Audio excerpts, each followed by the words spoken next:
the August meeting of our Northport Village Corporation Board of Overseers. We've been doing these Zoom calls for a while now. Just a reminder that in general, it's better to keep your voice on mute until you have something to say. Invariably, somebody will forget this on mute and start talking, and we'll have to gesture or say, you're on mute. And the good way for the overseers or individuals to be recognized is to raise your hand so that I can see it, especially if we start to move to 2 screens. I'm right now maxing out close to the size of the number of people I can get on one screen at a time. And it looks like we do have a quorum of overseers here. I see Judy and Lisa and Janae. Welcome, Janae, and Jeffrey and Michael Terrell.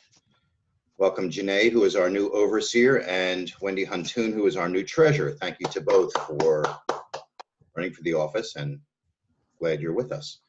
And Michael, thank you for returning, for electing to return. I was about to say our first item is to approve minutes of the July 12th meeting, but am I correct that minutes have not gone around yet? Or have they gone around? Nina? I guess I didn't. I'll send them to you on Monday, tomorrow. I guess I didn't send them to you. It got lost in the shuffle. That's okay. There's a lot going on with the annual meeting. I believe I'm correct. We have not received minutes yet. And we can, this has happened in the past, Nina, and what we'll just do is we can approve those minutes as well as the minutes from these minutes at the September meeting.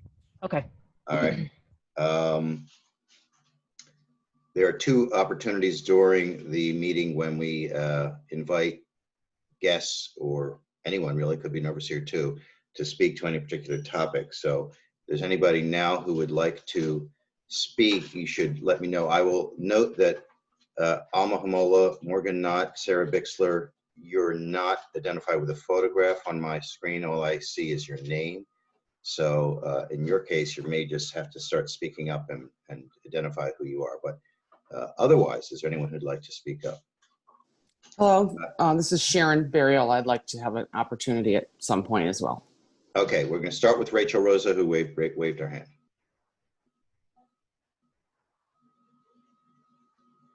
Unmute first, Rachel. Rachel, your sound, you're muted. Rachel, you have to unmute your sound. It's not working. Your sound, we're not hearing. So who else wanted to speak? Sorry, we're gonna have to move to somebody else. Sharon, was it I heard? Sharon, go right ahead. Yes, I'm asking today, I actually have contacted the safety committee already about this, but I would like to have a consideration for and a discussion sometime down the future around having a leash requirement for dogs here in Bayside. I believe there is some confusion around, our safety signs that say, we would request, it basically says that we would like you to leash your dog for the benefit of the community, but it doesn't seem to be a requirement. And I think it's been unsafe, and there hasn't been an incident, which I've already shared with the safety committee. I do understand that dog owners can feel that they can control their dogs off leash. However, I don't think dog walkers necessarily have the same control, and that was the situation that I'm referring to in my case. So I would just like to understand why we would not consider the safety of the entire community in making a leash requirement. That's all I have to say. You asked me to be brief. Thank you very much. And you'd sent an email through indicating the situation you're referring to. If you've already asked the safety committee on this topic, the situation is they'll bring it up and they'll come to us with some sort of the full board with some sort of a recommendation or discussion on this. We could have a discussion at the board level, but I'm glad, thank you for approaching the safety committee, as that's the appropriate place to start. Michael Terrell? You're on mute, Michael. I know, yeah, I was trying to unmute. John, just to that point, I have a question about, as I understand it, we're governed by the Northport dog ordinance. Is that not the case, Judy? Yes, the ability to adopt or regulate dogs or any animal is limited to municipalities, does not include villages. The town of Northport has to date chosen to adopt an ordinance which is consistent with the state law, which is that your animal has to be under your control, which does not necessarily include a leash law. That's precisely why our signs do say what they say. Please consider a leash, but keep it under your control. The town of Northport and the animal control officer is the person in charge of that. Right, so this is the safety committee wondering that we wouldn't consider this then. I mean, I agree with the concern and did speak with Sharon, but I don't know what the recourse is now. This is what I'm looking to know. Judy? I guess first, I think that perhaps a conversation with the town, asking them if they would consider a limited ordinance with for congested population areas might be something they would consider. I guess I would dump that in the town liaison's lap. That's Vicky. And Vicky has her thumb up and is saying that she will raise the issue with the town in some way. That's what I'm inferring from her thumb. Yes. Somebody else? Dan Webster? I think that the annual meeting went really well. I enjoyed having it outside, so thank you for that. I was shocked at the end by really two things that were somewhat related. First of all, and maybe this should have occurred at the beginning, I'm not sure why Tim Samway was not nominated. I have some suspicions, but he was not our moderator for the meeting, obviously. And nobody said a word about Tim's service to our annual meeting over the past 20 plus years. And I was looking to have the opportunity to correct that at the end of the meeting. I don't remember an annual meeting in recent history, at least, where there wasn't an opportunity for members of the public to bring up concerns or comments at the end of the annual meeting.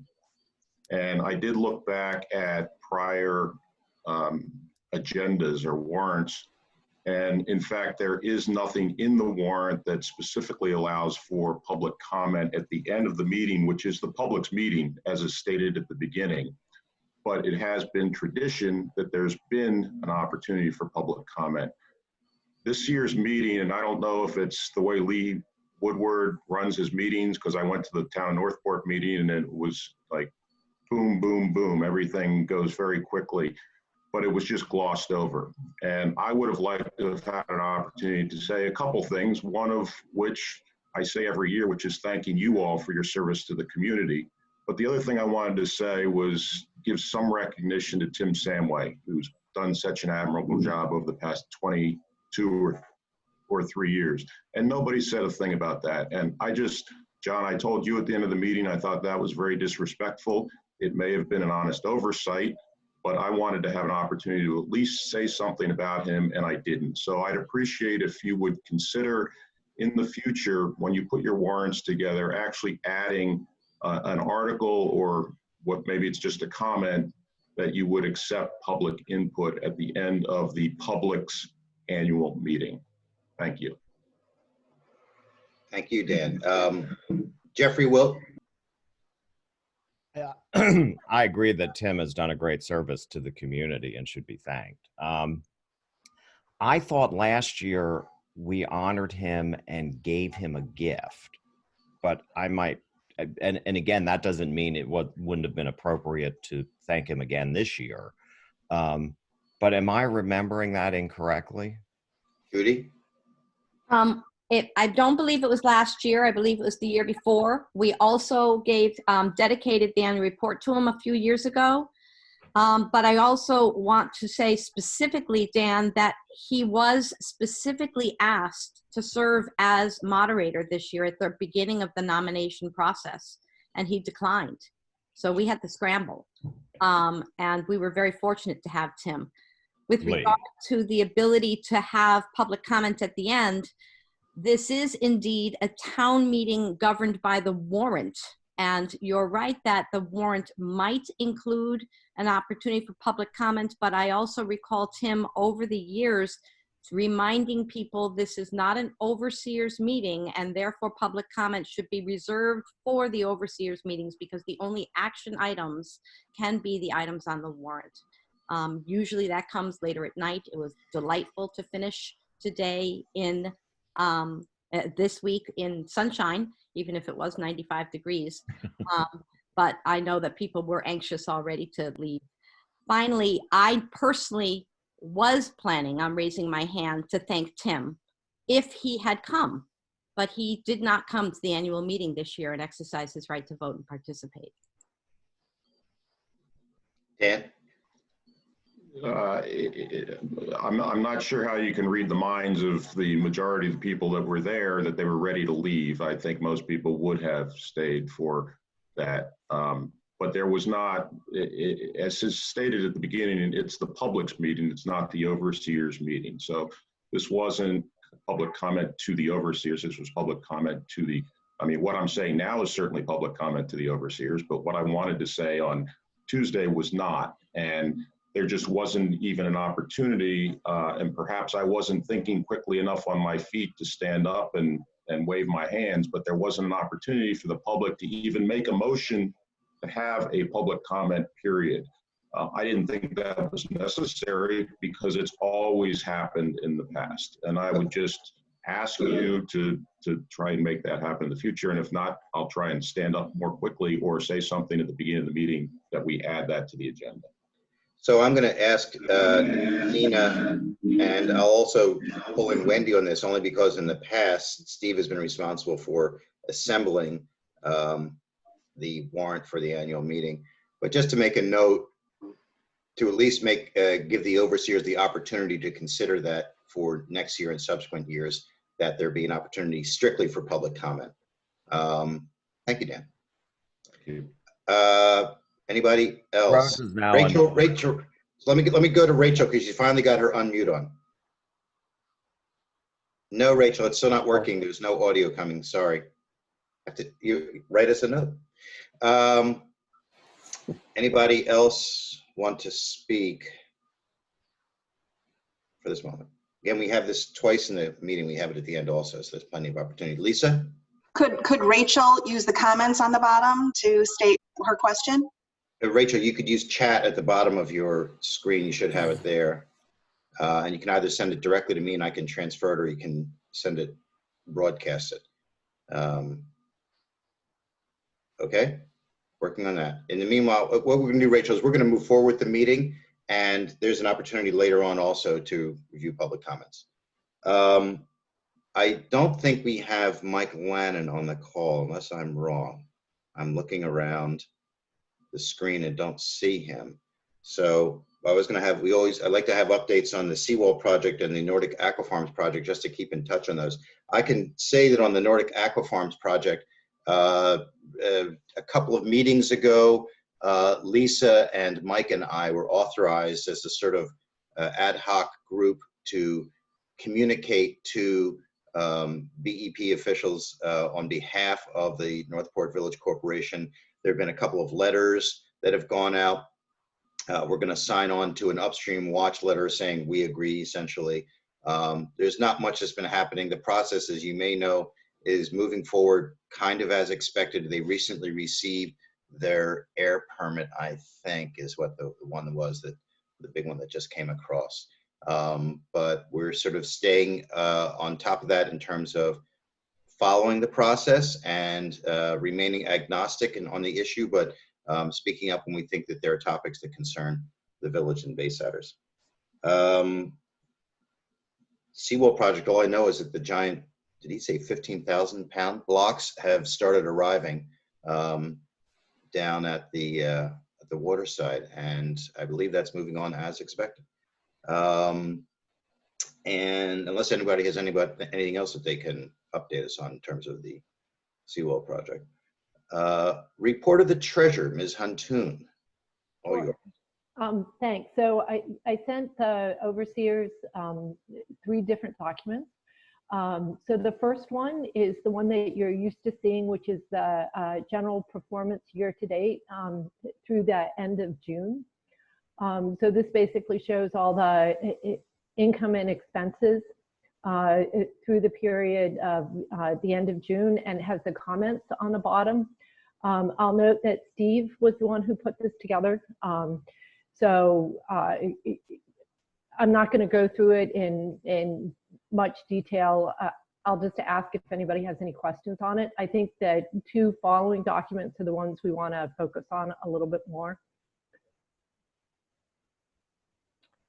All right, so the second document is the estimated variance to budget. And basically, again, Steve is the one who has put this together. I think you got a copy of it before the annual meeting. And then what I did in consultation with Steve is I updated it and I included in some of the information that we had at the annual meeting, including the receipt of the grant from the state to cover some of the COVID expenses that we had, as well as the fact that the villagers approved the North Ave project. So there's $5,000 of engineering that then can be returned to the road budget, leaving a balance of about $9,300 for road work. For that specific document, if you look at the end, the estimated variance to budget, that's actually where what Steve has done is gone and sort of projected where we are. If we look at the things that the overseers have committed to through the end of the year, so it sort of tells us, you know, how close we are to the actual budget. I'll note, and if you look under the comments, I put some things in red. And those are things that can probably be covered through some of these additional funds that we've gotten. So for example, under office supplies, that had some of the PPE equipment. And so Nina and I will look at that to see what can be covered under the state grant. Same thing you'll see in the road maintenance. He has the $4,300 left over. That includes the $5,000 that could be charged to the North Ave project. And then you'll see under the contingency spending, again, there's some items that could be charged to the funding from the state as well. I'll be frank, I'm in the position, 5 days now. I must say I haven't had much time to actually go through and, you know, fully understand this yet. But again, Steve's done a great job. So I think we're in very good shape in terms of being on budget for this year. Any questions on that? Judy? First, as to the PPE, or specifically on the COVID grant, we probably, Michael and or I and Nina and you should get together separately, because while we do have reimbursement in there for the PPE equipment and the signs, it had to be amortized for the period August 1st through October 31st. So we can't just submit for reimbursement for all of our expenses. We took an amount that was relevant to the reimbursement period. Secondly, on the North Ave, we approved 43,000. We have spent 5 so far in the survey. I had hoped that Mike would be here because I think that the estimates have come in from the contractor, and I think it's getting closer to 49. So we may still have a gap. So we might not want to put that 5 right back in. Thanks, Judy. And I'll just make a comment, and this isn't a complaint at all. I have none of this information. So I'm really coming into this very blind. I have no background information on any of the projects so far, except for the things that have been forwarded to me. I have no copies of contracts or anything like that. So it's going to take at least, you know, a couple of weeks to actually get to the point where I understand that level of detail. And I will say, I was going to comment on the seawall project. You know, that's something that Nina and I are going to, you know, be paying very close attention to. And again, that's something that I don't have the accounting of at this point in time. So again, it's not a complaint. It's just, this is the first time that we've transitioned to a new treasurer in 6 years, and we have a number of very large projects going on.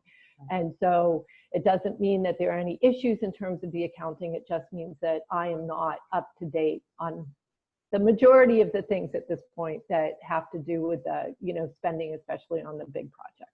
Right. And to be clear, when I say I understand it's coming in higher than the 43, that's a comment that that Billy Haverty reported to me. I have not seen anything. None of us have seen anything. I just want to make sure we don't say, yay, $5,000, because we might not have it.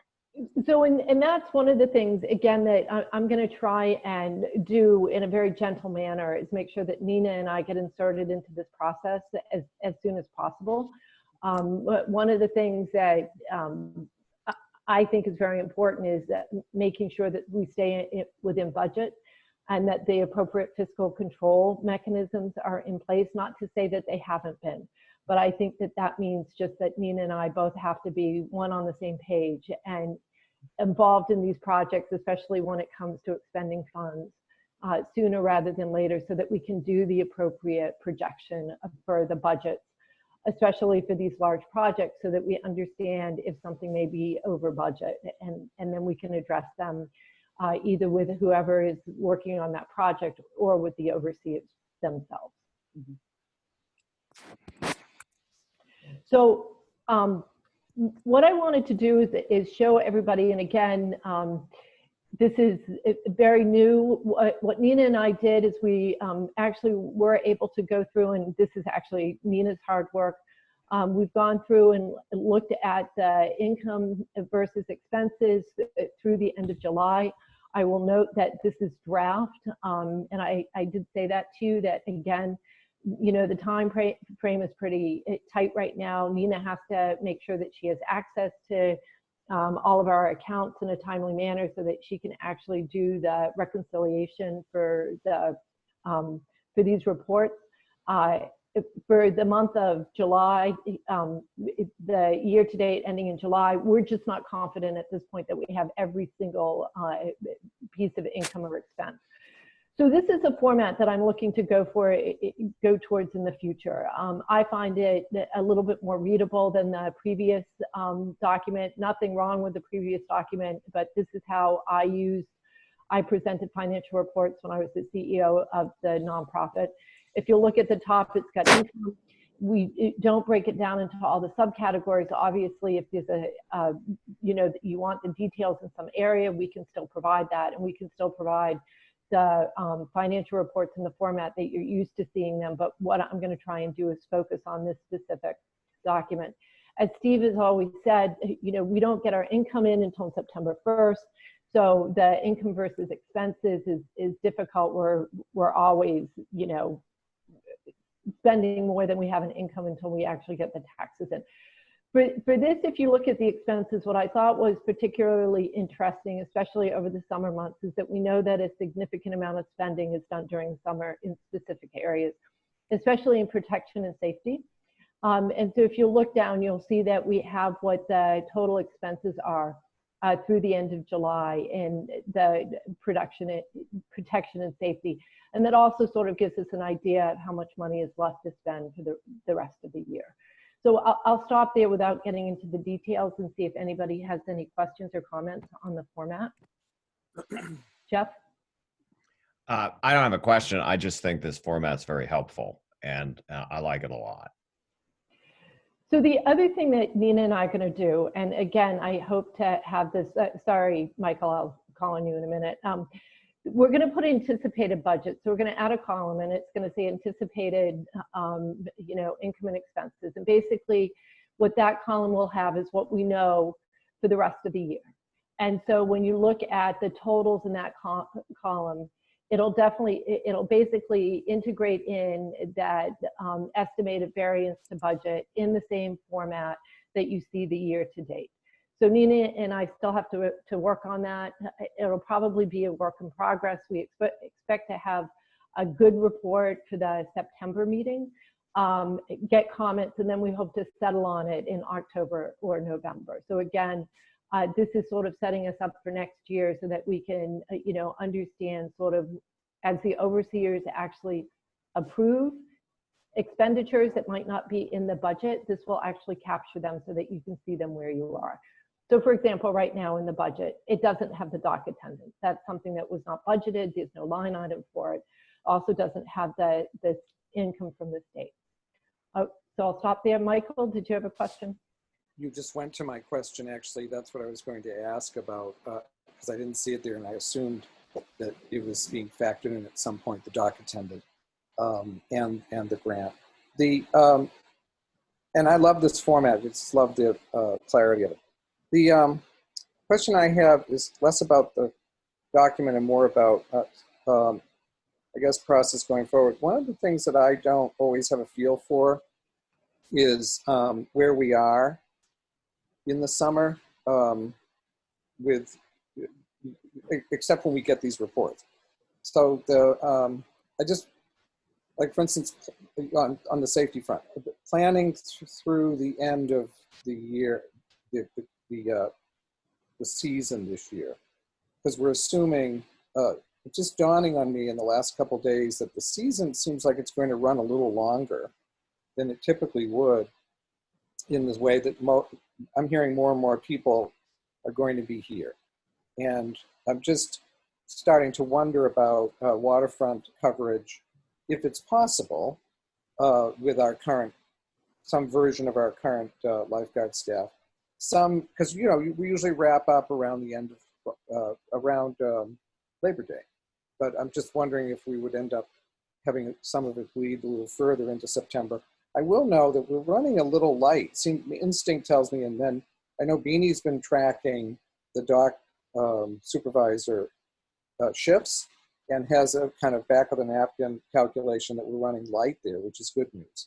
But I don't know how light relative to, and obviously the state grant is helpful, but it's not just for the dock supervisor. It covers other things as well. So being the new kid on the block, I have probably 2 or 3 months where I can say, I don't know how we do this.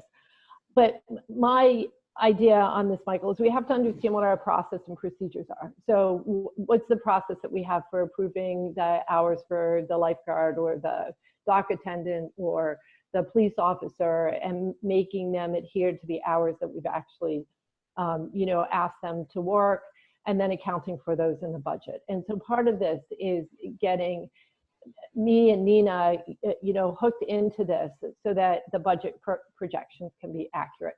So if we think it's, 10, and I'm just making up numbers, if we think it's 10 hours a week, but for some reason it's 20 hours a week and nobody has told us, then we have no way of actually integrating this into the budget. And so I think that we just have to have sort of tighter communications so that we actually know.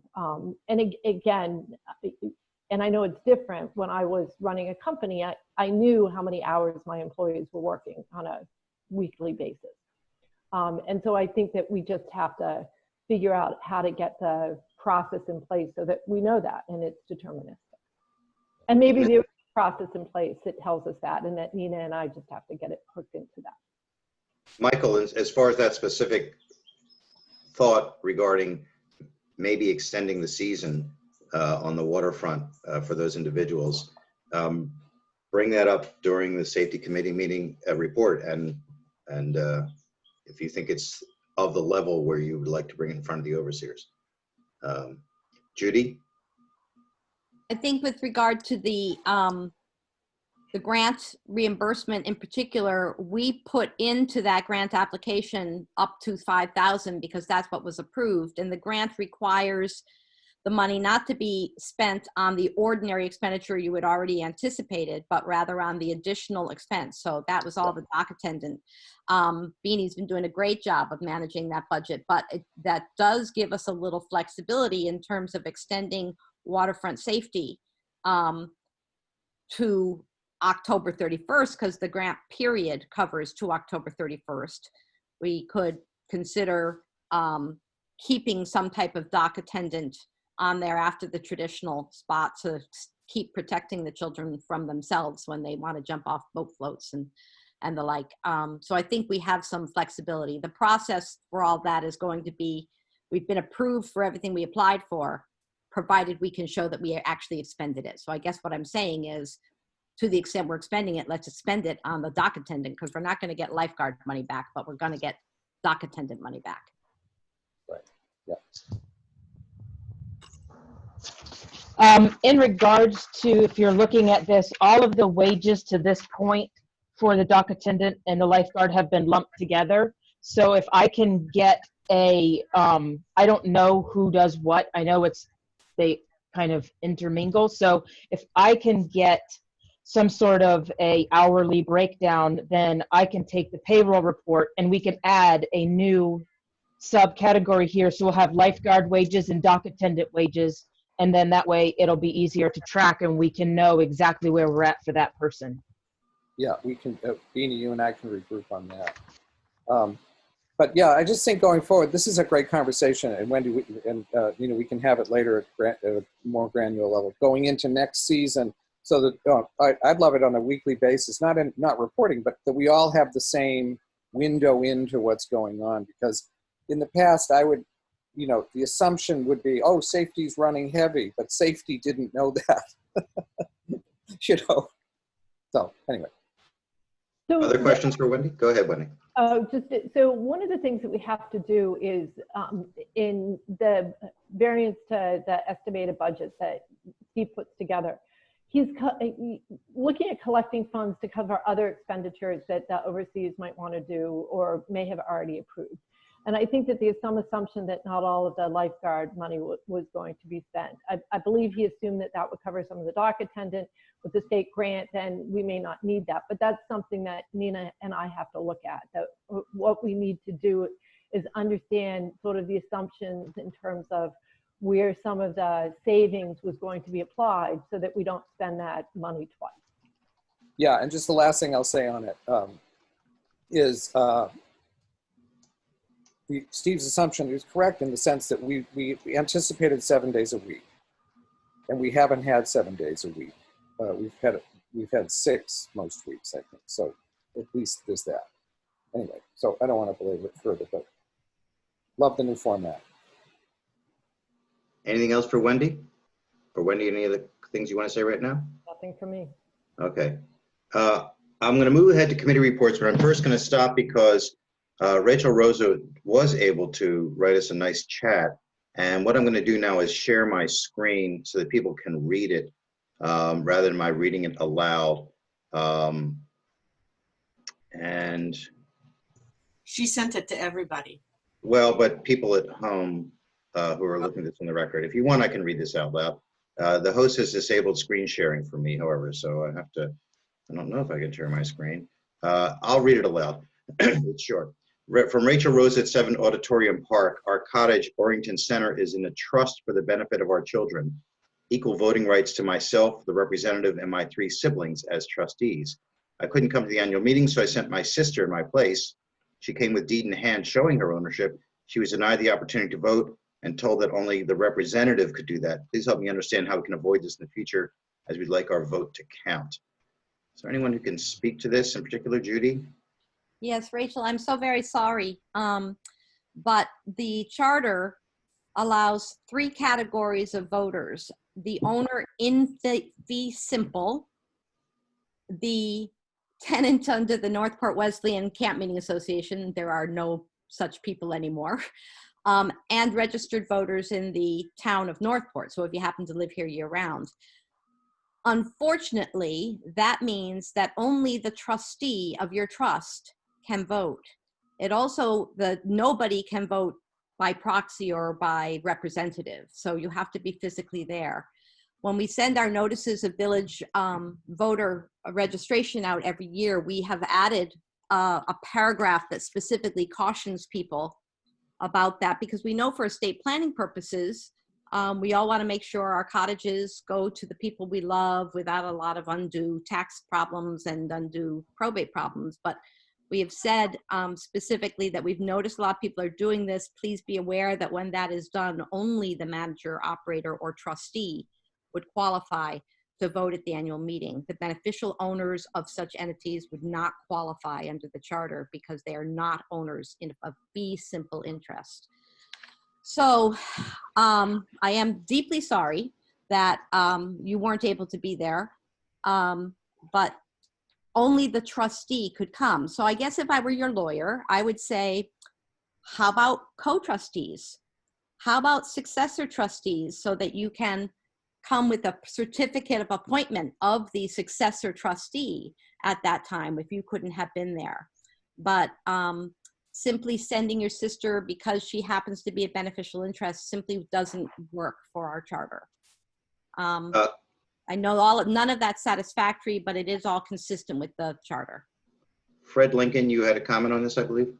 I do. Thanks, John. Yeah, so I'm actually glad Rachel brought this up. I hadn't even thought of talking about this today, and to Judy's point, I'm in the process too of updating my estate plan. So I'm actually glad this came up. So I think, and I've kind of thought this, it's the process of, Judy, I completely believe what you wrote, what you just read is from the original charter. I think that was probably written at a time when things were simpler. People didn't have trusts. People didn't have these other types of ownership. I have two questions. First, would the overseers ever consider or have the authority to revise that language to make it a little bit more flexible for situations like Rachel's?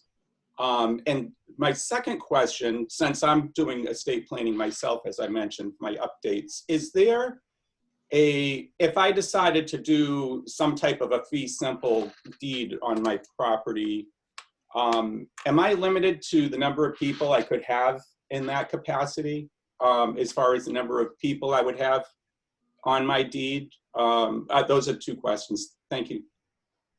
The answer is yes, we have considered changes to the charter over the years.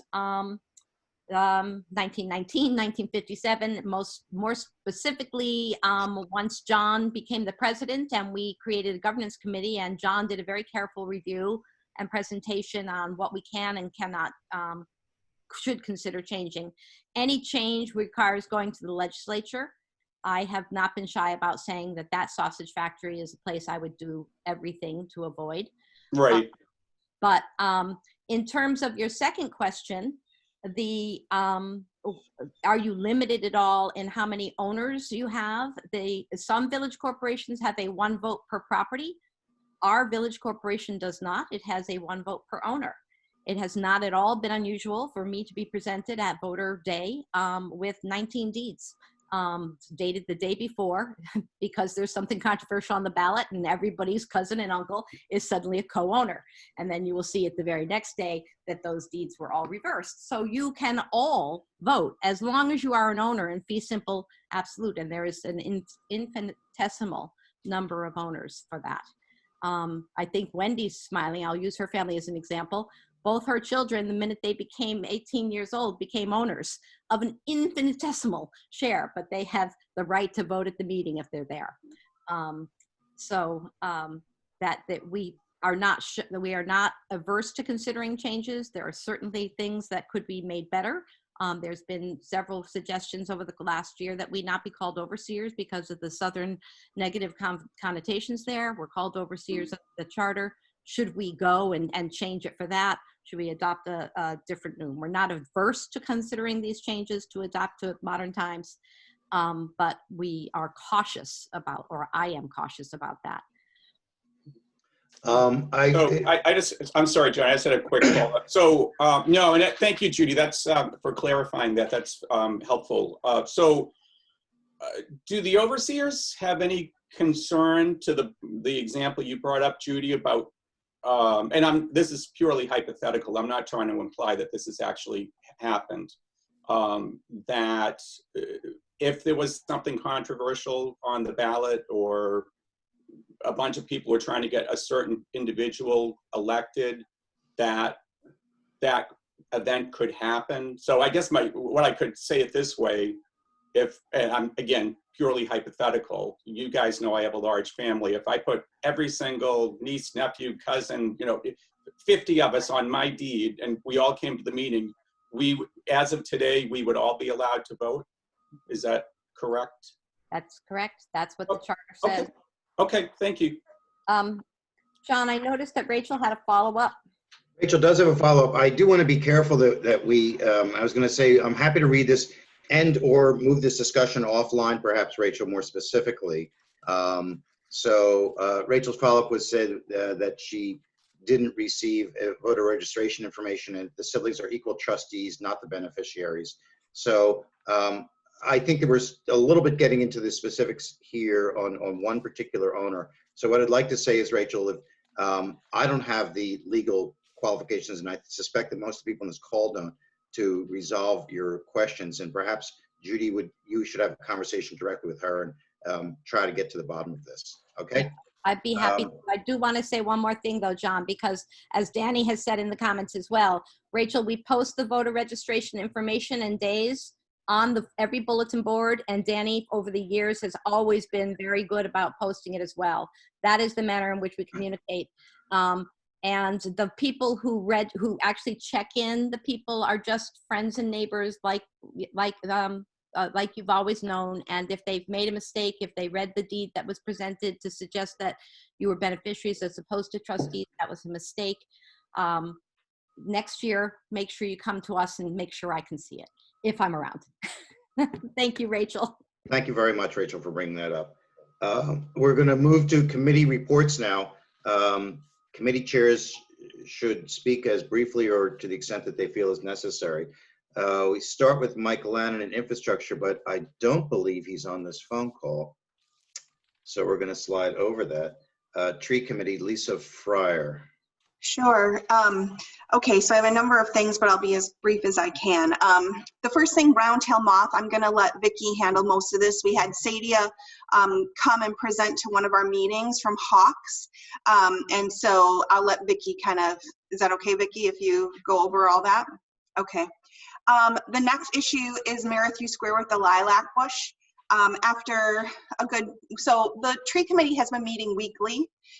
So everyone has put in a ton of time. Joe Riley kindly has also become a member of our committee, and we happily welcome him.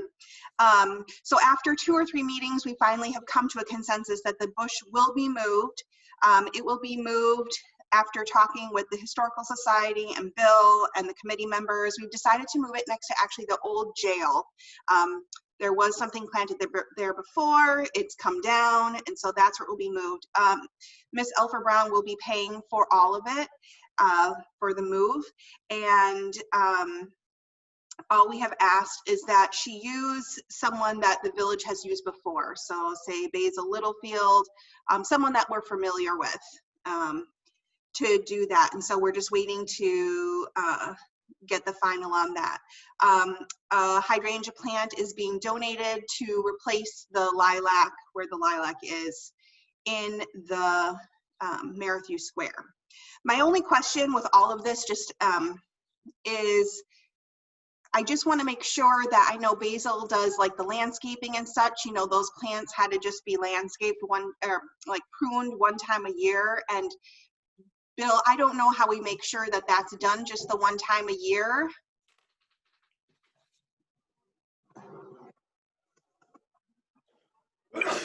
Yeah, at this point, we've got to set something up. Okay. Yeah, I just want to make sure it doesn't fall through the cracks. I don't know what that's going to look like yet. Okay, so we'll kind of keep our eye on that. And then also, we've had lots of volunteers weeding, and the fence rail looks wonderful there. And I'm just wondering, I think, and you all would know this better, but was it the garden club that used to used to weed, and we don't have that anymore? Is that what it is? Okay, so we still don't have that. So maybe what I will do is send out a communication and ask if anyone's willing to take that on from the community, because that would really be very helpful and kind of keeping that place look nice and clean. So I will send that out. The next thing to talk about, we've been meeting weekly, and we're really talking about the Project Canopy grants. As we started in this, obviously it's very specific and lengthy. We realized that we need to tighten up some of our processes. So what we're working on right now is kind of tweaking what we call like our process for siting trees, what the process is, how we're going to decide where they go, how do we let neighbors and people adjacent to that property know. And so we're working on that right now. We're also working on a specific letter that will go out to the neighbors to inform them and give them a time period to give us their comments. But in the end, obviously the tree committee and the tree warden together will, because the tree warden is part of the tree committee, make the final determination. So we've already chosen some potential sites, which include Ruggles, Bayview, and West Street, where a tree has already come down. We have already chosen specific trees that would work there that aren't going to be bothered by the brown-tailed moth and such.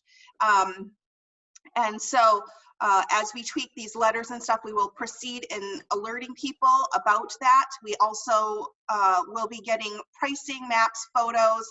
And Bill, I'm gonna come to you because we would also love your input since you might have a hand in all of that.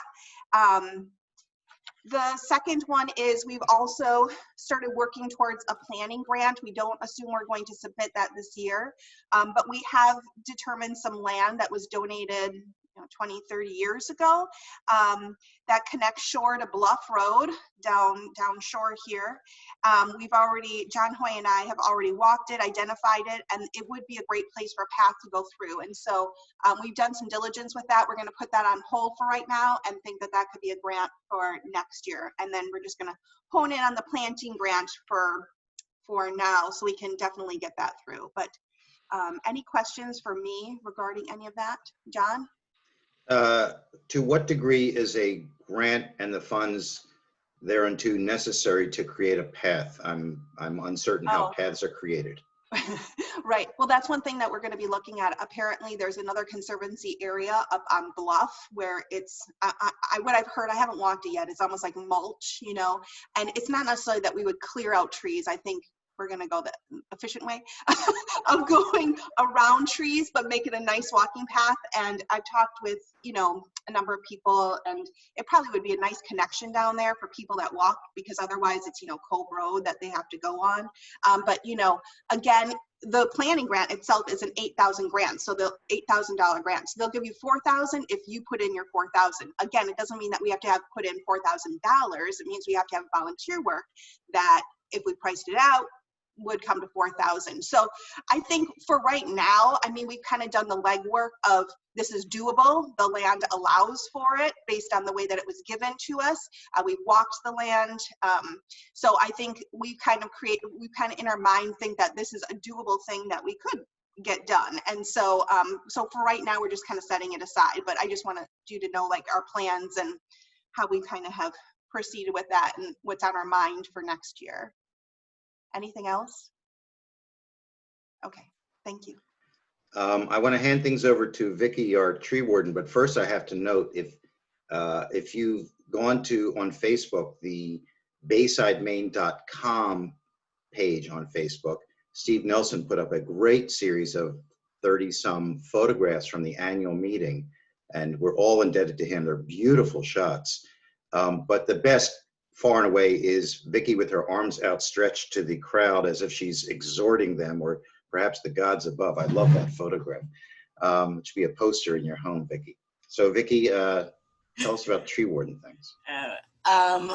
First, I want to commend the tree committee, and in summation, the few people on it have a tremendous amount of information about plants and trees and how it's done.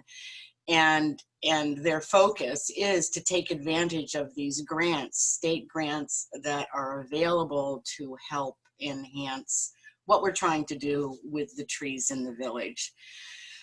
As I said, we're at the point where we're caught up as far as removing dead trees and into the pruning phase, and then we got hit with the brown-tailed moth, and we're going to get hit with the emerald ash borer.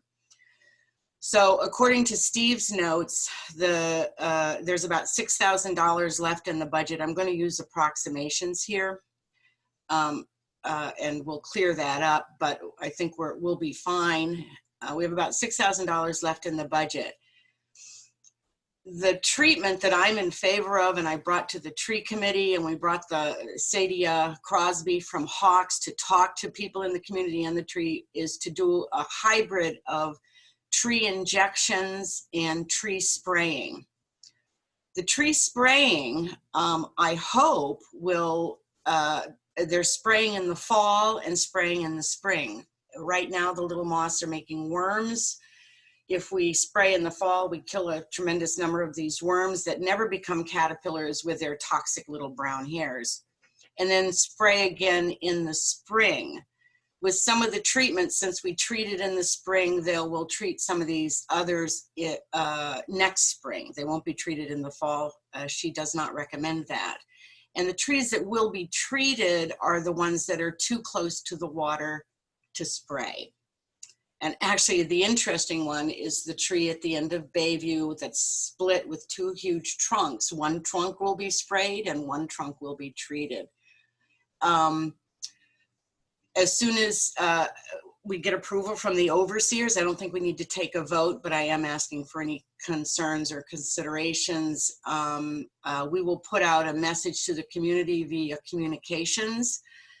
And the Hawks people will take the responsibility of any papers needing to be signed as, as informed consent. So the cost of spraying in the fall is $2,500. We have put $5,000 in the budget for next year. So I'm suggesting we take the $2,500 from the tree warden budget for this. The other piece that I put on hold was pruning in Blaisdell Park. And the pruning is an effort to help these trees stay healthy. Help to de-stress them, improve their appearance. I put that on hold because we weren't sure where the money was coming from for the extra security at the wharf. Now that that seems to be taken care of, I'd like to move forward with that. The quote I have for that is, I'm pretty sure it's $1,675. And they'll prune the majority of the trees that require pruning in Blaisdell. That leaves us with approximately $1,500, $2,000 for any emergencies for the end of the year. I have on my list 2 trees that need to be removed. I believe they can wait till the end of the year. Our arborist is waiting to hear from CMP for assistance with 1 tree, which would reduce the cost. And he seems to have a good relationship with CMP. They're just very, very busy. And but he is on top of it, and I trust him for that. And then recently, obviously when our summer residents come, there's a tree on Griffin Street that is dead, and it is on village property. I don't see any problem with that tree. It's not that big. I haven't asked for a quote on that, but again, it'll probably go into next year's work. Thirdly, I think I'm into third, as far as the emerald ash borer, Hawks Arborist says they are recommending being proactive, treat these trees for the emerald ash borer before it gets here. And she has gotten approval from her management to donate an emerald ash borer treatment for one of our ash trees, to do it for free. And if anybody's interested, to make it sort of a demonstration if you want to see what they do. So I'm hoping we can go forward with that. And I thought that was quite generous and a good suggestion. Questions? Judy? I have a question going back to your reference to the $5,000 in the budget for brown-tail moth. That budget is for 2021. Were you suggesting that we spend $2,500 of that this year? I don't think we can do that. No, I was suggesting we take the $2,500 out of the current tree budget. Got it. Thank you. I of course would like to replace it at the beginning of next year, if we need to. The whole total is $6,450 for spring and fall treatment. And the increase in the spring would be the trees that need injections. So what's that? That leaves about $4,000 or $3,950 in the spring, which will pretty much eat up the $5,000. So I think with leeway, we're talking trees. I think the tree budget at this point can take on some of that responsibility. Lisa, you had your hand up? Oh, just that we did communicate, there's like a brown tail moth resource that went out, and with that, we asked for donations. So I don't know if you know, Wendy, but I had talked with Steve about this. There might be checks coming into the office that are detailed in the memo to the brown tail moth fundraising. We'll see what we get, but I thought we would ask as long as we're sending something out. I see Nina nodding her head. Have we received any checks? Have we received any donations? $100. Oh, thank you. Okay, that's good. That's a good start. Okay, so all of you, tell your friends. Okay, we are getting lots of conversation. The conversation died down when the rash stopped. But I do believe that with the spraying, we'll eliminate the toxic hairs. So I'm anxious to see. And as this goes on, and as each community is overrun with brown tail moths, and Belfast is the next one, you know, I think like anything, the cure improves, more options are available. So we'll see. Thank you, Vicki. Any questions for Vicki? Everybody approves. And can you get a hand? You know, it's not a vote, but it's okay. We will move forward. I hope. Okay. Yeah. Well, I guess it's a question. Why isn't it a vote? If you want to vote, I would think that if the expenditure of money, we would need to vote. I was hearing several different expenditures in there, so I guess I would need to know what we were voting on. So We need a motion. then I make a motion that you approve spending the $2,500 from the tree budget for fall treatment of our trees for brown tail moth. Let's start there. second. Any discussion? Hearing none, all in favor? It's unanimous. Thank you. Anything else for Vicki? Lisa, it's Communications Committee. Sure. So some things we've already talked about, the aqua farms, we've had communications, brown tail moth, we've had communications, lots about meetings. So all that has just really continued. The one thing kind of out of that realm is that Mike asked me to do a couple signs for the parking down there for the seawall as they're starting to get blocked. So that has all been done. And I wish he were here, but I know we talked, you know, before COVID hit, right? We talked about how there needed to be a lot of communication around when boats had to get out and changes for people in regards to the waterfront and the seawall. So I'm hoping that he can get some of those to me. I'm happy to order signs. I'm happy to make signs. I will not be here. We are going back for school, and I have to start working again back home in the school. So I won't be here, so I'm going to probably rely on Bill or Mike to be posting those. But I will do my best with that. I just need the information. So, and then the last thing I wanted to bring up is I know we've talked in the previously about a website and doing our own website as our communications seem to, with COVID and everything, seem to increase. And so I don't know if now's the time we talk about this. I think, Nina, you had some ideas that you talked about with John. I know Michael Terrell has some ideas. So I don't know if this is the right time or if we want to hold off. John? Nina and I have been talking about this. I'm aware that you're also on this on the track, and we'll talk about this during the report of the village of the office manager. Okay, thank you. But I guess I'm just curious, as a member of the Communications Committee, is this a Communications Committee initiative or is it not? I'm sorry, it's what a Communications Committee initiative? The website. I'd rather not get into that conversation now. I'd rather save it until Nina's report and discuss it then if we could. I promise. Finance Committee, Judy?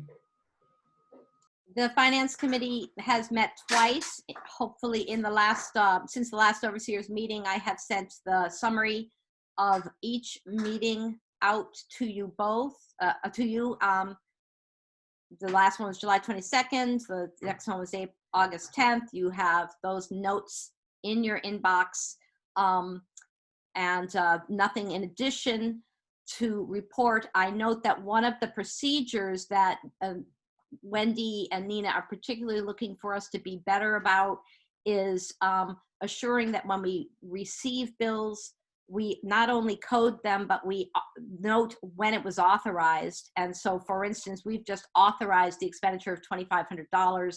When that bill comes in, will be a note on the invoice that reminds us all that that was an August 16th approval, so that we can remind ourselves when we spent the money and under what circumstances.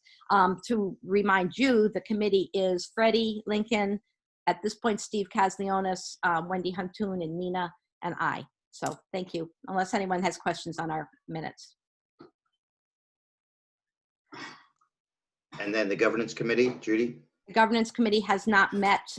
We've taken advantage of COVID-19 to not do anything.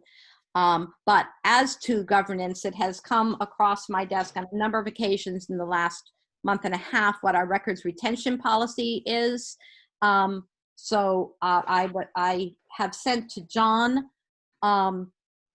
this morning a reminder that in 2011 we adopted a records retention policy that's consistent with the Maine Rural Water Association.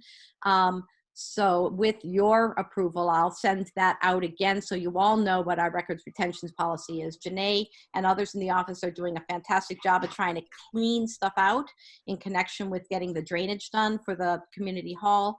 And so we want to make sure that we keep what we're supposed to keep and feel comfortable throwing away what we can throw away. They're coming across utility bills, for instance, from the 60s, which we might not need to keep. So I will get that out together with our freedom of our public policies with regard to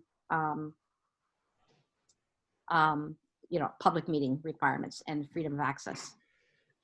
Yes, my only, I won't say concern, but is that we find some way to organize the processing of the paper that's right now downstairs at Community Hall. And I'm not sure who's delegated with authorizing decisions in terms of water bills from the 1960s and do we keep them or not.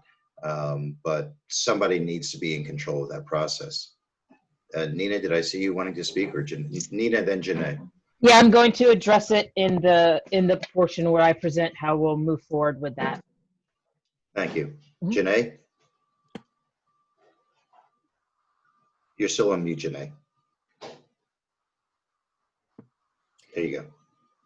I have a question about whether the Maine, because I have a sort of summary of the Maine Rural Water Association records retention guidelines. But it seems like are there any other laws that govern something like the village? Because the Rural Water Association doesn't really cover their records that the village keeps that are not kind of totally covered by that other policy. There are no other laws that govern it, but that's a good place to start. We can always decide if there's specific rules we want. You'll see on that, and that we keep forever and always bylaws, charter, minutes of everything. But regular old office bills are kept in accordance with the IRS guidelines of 7 years. And yes, if there's areas of documents that we have that aren't listed by that chart, we should figure out what we want to do together. Okay. Thank you. Wendy? So do we have a document that actually outlines these policies? Well, Judy? That's my point, Wendy, is that we adopted these as the document in 2011. When we went searching for it this year, we couldn't find it anywhere, so I dug it out again. And I think that what we should do is next week, I sent it to John just this week, because this came up as a question over the past week about what are we going to do with these documents if we have a policy. So I think that you all should look at it and we should decide if that's the policy we want, and then we'll adopt it again. If Judy sends that out, I'll put it on the agenda for the September meeting, then we can discuss it. So then just a follow-up question that doesn't need to be addressed today, but what about like email communications and things like that between the overseers or things that the overseers send out, or email communications with vendors? Is there any document retention policy or relationship with Freedom of Information Act or anything like that? I'm just trying to figure out what my responsibilities will be going forward. And again, we don't have to address it here. we'll discuss that. We'll make sure that you're comfortable and everybody's comfortable with what the policy is, whether or not to change. But the quick answer is we have had in effect for 10 or so years a notice, a requirement that says that everything is public. Only action can be taken during meetings. Our policy is that every single communication, even between ourselves, ought to be CC'd to the NBC, because that is basically the repository of all our information. Anybody can ask for that information. They pay, I think, 25 cents a page if they make the request. That's a policy that's been in place for about a dozen years. We layered over that, well, how do we retain these? Do we have to keep everything? We adopted this Maine Water Rules Association chart, and we have to look at it again for the very simple reason that if we have to ask ourselves what is our policy, we haven't done a good job of reminding ourselves what our policy is. And that's what we'll be doing next month. Okay, thank you. Personnel Committee, Jeffrey Wilt. Yes, the Personnel Committee met July 20th as we were discussing specific personnel issues relative to specific individuals. The meeting was held in executive session. We did discuss as part of those comments the need to have a overseer planning session to really look at the structure of the village from a staffing standpoint for the future. And the personnel committee's of the opinion that we need to have a time when we can come together as overseers outside one of our regular meetings to kind of whiteboard what this should look like going forward and to give some thought to it, all of which we would then bring back to a full public meeting for discussion. But that is something the Personnel Committee will like to get scheduled in the near future. We discussed in July that it made sense to wait until after the annual meeting because we knew we would potentially have one or possibly two new overseers join the team. So Jeffrey, will the Personnel Committee be making recommendations then in terms of time? And Yes. I'll tell you, place will be a Zoom call probably. Yeah. But, okay. We will. We're working on it. Now, which brings up a question though, and John, if you're going to cover this during your reports, for example, Miles was a member of the Personnel Committee and he's no longer an overseer. Will you be appointing, or what is the process to fill that slot? We'll be dealing with this during my report. Okay, good. Vicki, you had your hand up? Yeah, that executive session meeting was scheduled during my work hours, so I wasn't able to attend. So if you are going to have a meeting and you want the overseers there, I would encourage you to try to do it either, in the evening or on a weekend. Okay, good information. That's all I have. Sorry, Michael Terrell. I apologize. Yeah, just ask if we could get that scheduled. Do you think we're going to do that before Labor Day, Jeffrey? Because that would, I feel like that's, I would hate to see it go into the winter or something. Oh, no, I'm not sure that we're going to be able to pull it off before Labor Day, but our thought was September.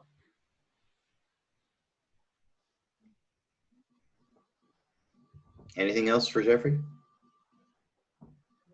Utilities Committee, I don't see David here. Judy, something to say? The Utilities Committee met on Friday at 2:30. We are down to 4 members because of two things. Miles was the overseer trustee. Janae stepped into his seat, which means now we need another at-large or lay member. We discussed the manner in which that would be filled, and we thought that the method that you used, John, to solicit interest last time was an effective one. So the Utilities Committee is going to put out an announcement asking anybody interested, telling people what the rigors of the job is, particularly that it is a Friday at 2:30 job, and solicit people to express an interest and inquiries to David Crowfoot. The Utilities Committee trustees will look at that in their September meeting, make a recommendation to you, John, with those statements of interest, if there are any, and then make a recommendation as to who they would like you to appoint. So we felt we could function fairly effectively for another month or so without a fifth member. And so that's one thing that we've done. Before you move on, Judy, on that. So would you like me now to clean up that document and send it along to Dan to post, or should I wait for the Utilities Committee to send out what it's sending out? Right, the Utilities Committee is going to send it out with a description of what those tasks are, and have them submit their statement of interest to the chair of the Utilities Department. And then the Utilities Department will look at that and then send it out to you. So you won't get a recommendation from us until September. There's nothing for me to do until then. Right. Just want to make sure. Okay, Yeah. thank you.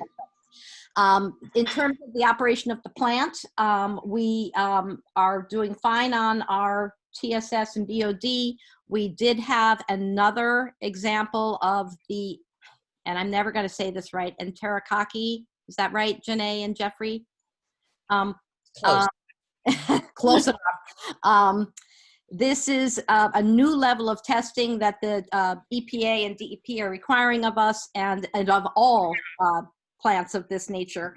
And it's just a matter of getting the testing equipment to match the testing requirements, and we're just having a fit trying to get it to work.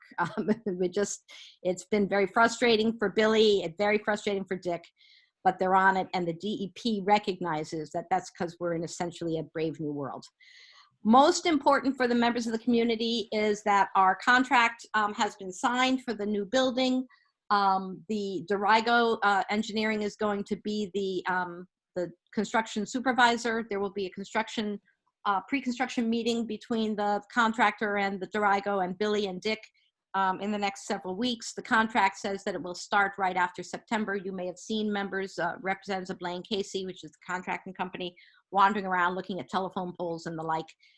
They intend to start right after Round Owlsboro. So you will be receiving communications reminders about the new little building coming in, and everything should be on track. So I think that's, if there's anything else we should report, Jeffrey and Janae can certainly let me know. Michael Terrell? Just had a question, Judy. Do you know how, what are they projecting in terms of the duration of that project? It's a 9-week to 10-week contract. It has to be done. We have to be online with the new license by January 1st. So the contract required it to be as tight as that. The good news is that we did ask the EPA and the DEP for consideration of an extension. And the first reason we asked that is because we weren't getting people to bid and the bids were so crazy. And then in true government fashion, long after they ignored us on that, they did just the other day say, oh yeah, and if you want that extension, we'll give you an extension, after we got the contract and everything all done. So theoretically, if we're not done by January 1st, we'll be okay because we have the extension, but the contractor is under contract to finish this thing up by December 31st. Thank you, Judy. I wanted to mention that I've recruited a local gardener, local to me, to tend the front of that building when it's ready, the window boxes, etc. There you go. Thank you. I love it. And make sure Neil puts that in the minutes. Safety Committee, it's to you, Michael. Yeah, we don't really have much, and I'll invite Bill in a minute on this. The committee hasn't met since I'm trying to remember. I think we did meet, well, obviously around the dock supervisor stuff, et cetera. But I just note that it's interesting that I'm surprised and glad to see that we're running so well budget-wise, Wendy. And plus with the grant, I mean, we might actually be a source of income this year. You know, I wouldn't put it past, you know. Anyway, that's all I have. Bill, do you have anything you'd like to add about what you're hearing or seeing in terms of, the only thing I would add, here it is, it's mid-August, and the committee stays active, of course, and then in the winter we start getting nervous about recruiting for next year. So these lifeguards, just conversationally, we are hoping to have next year, and Danny Ariosa we're hoping to have next year. So we'll be approaching the legal committee for a 10-year contract on all of them. Nikki, you have your hand up? I'm just curious because I live in Upper Bayside and don't see what goes on down on the dock and the pier and the floats. So did the added security or added person down there make it appear safer?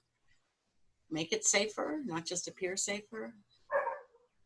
Did the problems that prompted that meeting, that emergency meeting, and the emergency spending of money to put the person down there, did it fix the problem? Michael? Well, I think the answer is yes and no. Okay. In the sense that, do we have full compliance? No. Does it work most of the time? Yes. Does it, does it depend on who you ask whether it's working? Yes. So I guess that all falls under the category of this is Bayside.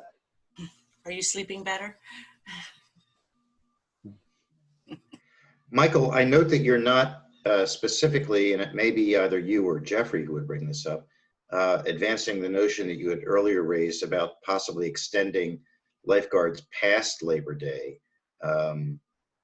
It's balls in your court on this if you want to push that. I don't know where that conversation would go. Well, of course, we don't probably have to think much past Labor Day, but certainly into September at some point. It just, I was thinking, it dawned on me this morning after having a number of conversations this week about how many people are looking at staying on, including parents of children because of the school situation. It may be that we just inquire with the Parkers as to whether or not they're available, or if they're not available, they're not available, and also Ronan. But we're running so well budget-wise, I can't imagine that if we had them on a few days a week, we would run into trouble, but I've done no thinking beyond that. Vicki? Would the construction work that's going to start down there, would that eliminate some of the activity down there, or? That's a good point. We actually haven't thought about that. With this starting, are we looking at closing the beach? That has not come up at all that I know of. Jeffrey, then Bill. Jeff, you're on mute. Jeff, you're on mute.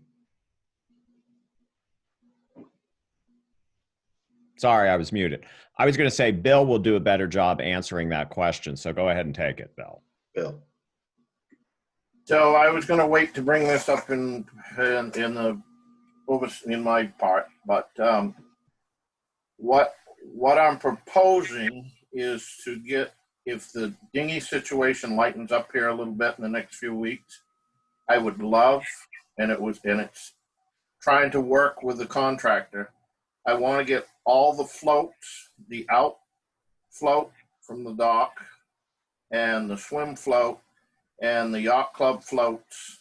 I would love to get them in and in their spot in the park before the 15th of September, right after Labor Day. That eliminates that out float swimming issue. Then that just leaves us 2 floats that we have to get in, and I'm trying to work with the contractor. We're trying to be able to leave the 2 floats out as long as possible, which means the boat float and the mooring puller out as long as possible to our normal Columbus Day weekend time frame, if we can. That's all dependent on how things go with the contract and the area that they're going to start in.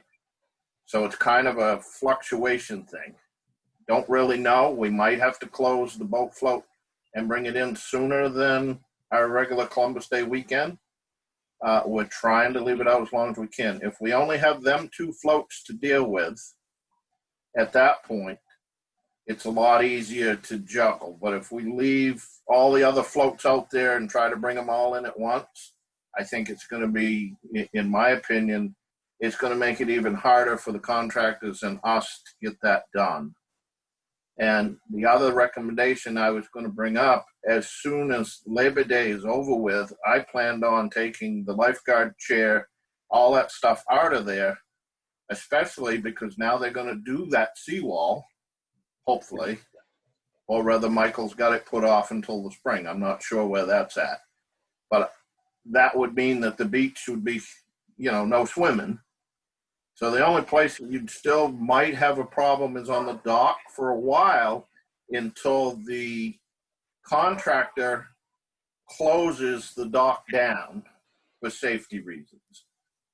Michael Lannon has requested to keep at least a pathway open to the dock for people to get to the boat float.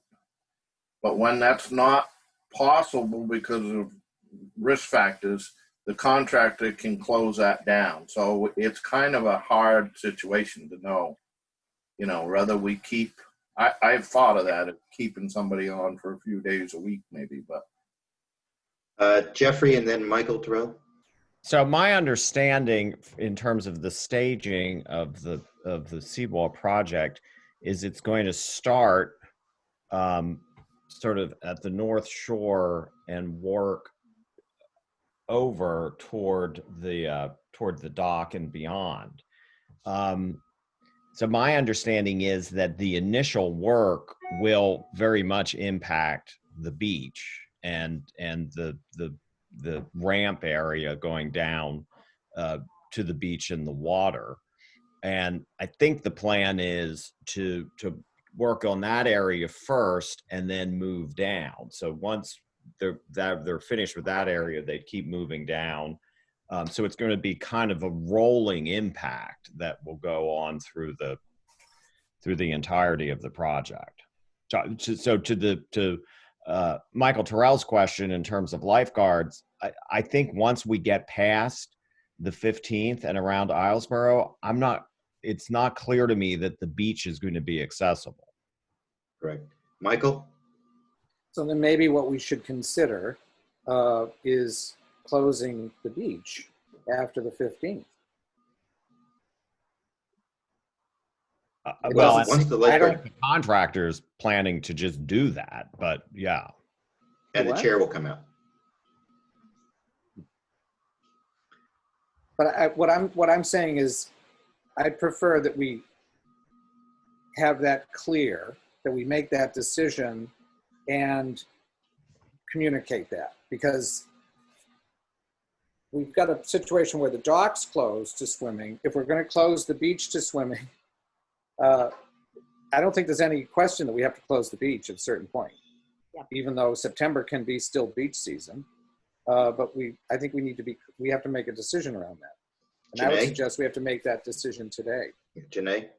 And don't we also have to communicate, since people may be staying later, about moving the kayaks and the paddle boards and all that kind of stuff needs to be out of there by September 15th also. Is there a motion here about communicating, or is this merely direction to the communications committee? I'm happy to make a motion. I think at this point we're talking it through, having just arrived at this issue. Seems to me that if we're talking about, although it's not unclear to me when this activity steps up, the work on it. But if it is pegged to around the Islesboro, and we're talking about the 15th, wouldn't that make sense to look at that as closing the beach after the race? Well, I would say closing the beach after the race and notifying those people that store small watercraft on the North Shore and at the base of the park that all of that needs to be removed by September 15th. So that's a waterfront safety.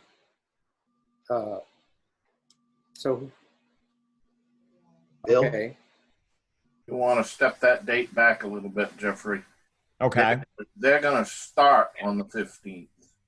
So you want to step that, getting them boats out probably Sunday after the race. What's the date of the race? I believe it's on Sunday, isn't it? Is it the 13th? Usually the Saturday.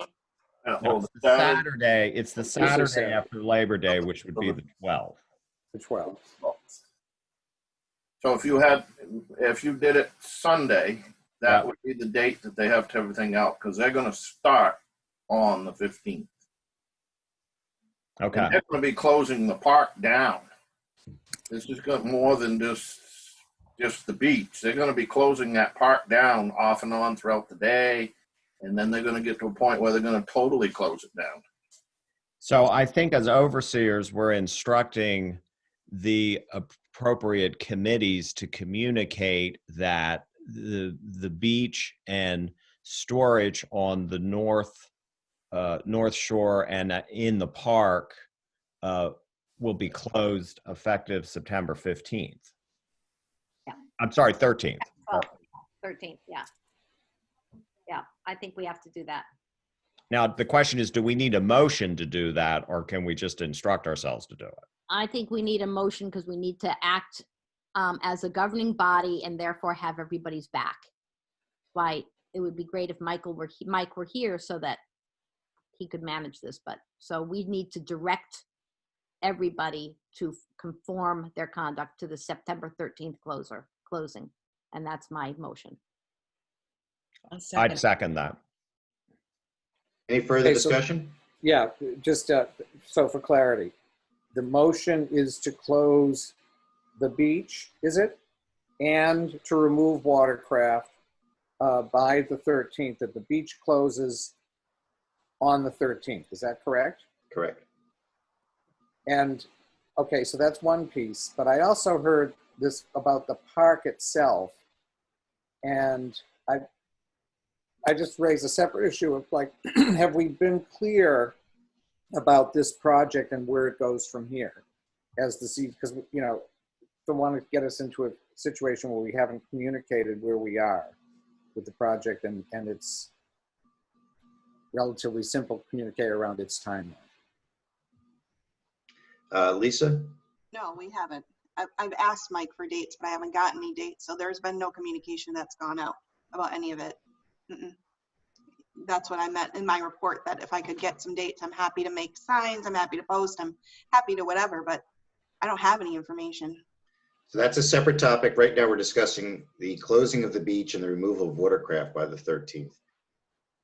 So, sorry. Jeffrey? So I would recommend that some combination of Lisa, Michael Terrell, and Bill Page and I come together and develop the communication steps to notify the village of what's going on relative to the this project, and also Mike Lannon as chairman of infrastructure. And we have to do that quickly because it would be nice to notify people with several weeks time so they can plan. If I'm storing my dinghy on the North Shore and I'm not planning on removing my boat until October 1st, I need to know that I can't keep my dinghy on the North Shore anymore. Judy, were you withdrawing your motion, or is that? No, I wasn't withdrawing my motion. I have a comment. We all a new station alert has arrived. We bullied Bill into changing his traditional vacation time.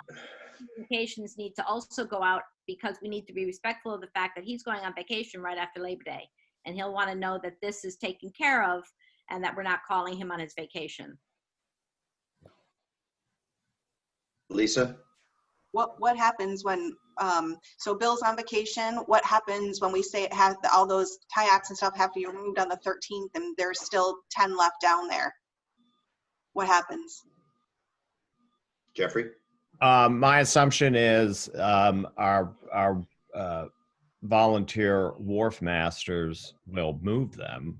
I think what they will need guidance on is move them where, because there's going to be construction going on everywhere. So, you know, where do you put them?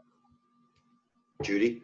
The Cradle Row would be an option, is probably already full. I guess behind the utility building would be an option. But I guess I just want to reinforce that while that we need to do this like now. Michael? So then I suggest that we add to the motion where we're going to, that unclaimed watercraft will be relocated to X, because that needs to be part of the motion and then part of the communique. Perhaps it's not in the motion, Michael. Perhaps we just, the motion is passed, if it is passed, and with the understanding that there is a small group, and Jeffrey identified them, who will work out the particulars and those communications, unless you want to decide that all right now. Okay. I like Michael's suggestion that the motion be added, and I'd adopt that or amended, adopt that amendment to my motion. I want it, the communications chair, the infrastructure chair, Billy, the wharf masters to all have cover by virtue of this vote that presumably will be voted affirmatively by each person who's here, so that not only are we saying move it, if you don't, we will, here's where we're moving it. So I don't know about the where the yet, motion? Jeffrey? So this is a question for Bill. I would imagine if we have to start moving things, it's probably better to move and store them up where the utility buildings are, up on Bluff Road, because there's just more space than in Cradle Row. But Bill's clearly the expert on that. Bill?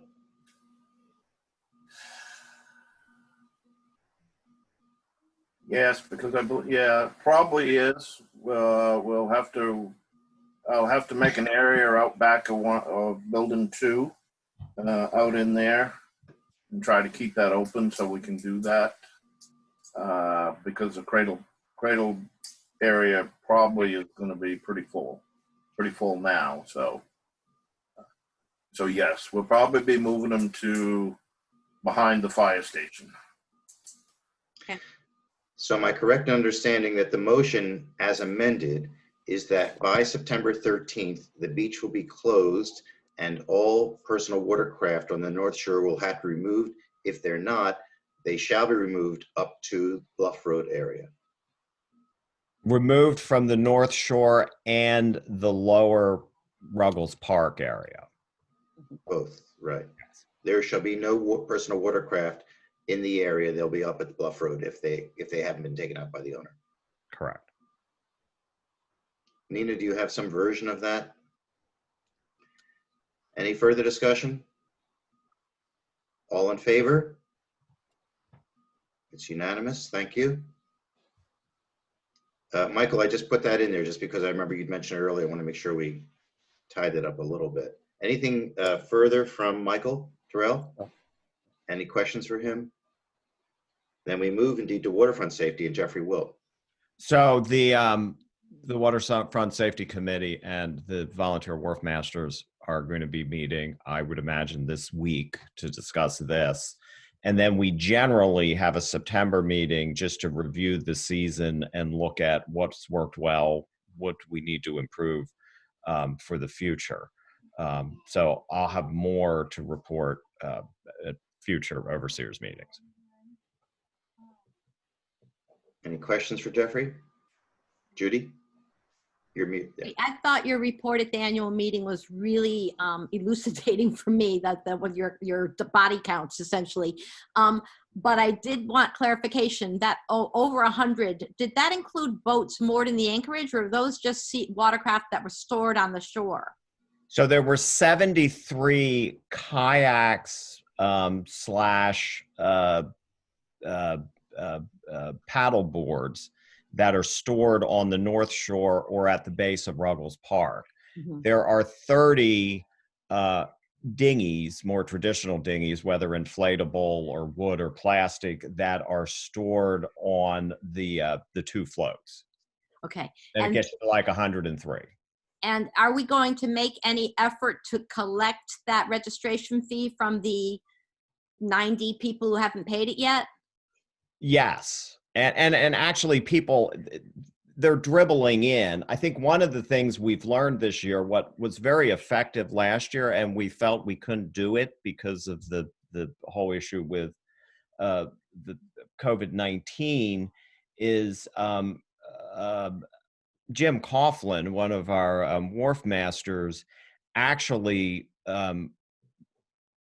was able to provide people with the registration forms and actual stickers down at the waterfront. And that was very effective and convenient. And I think we're seeing not being able to do that is causing us to lag.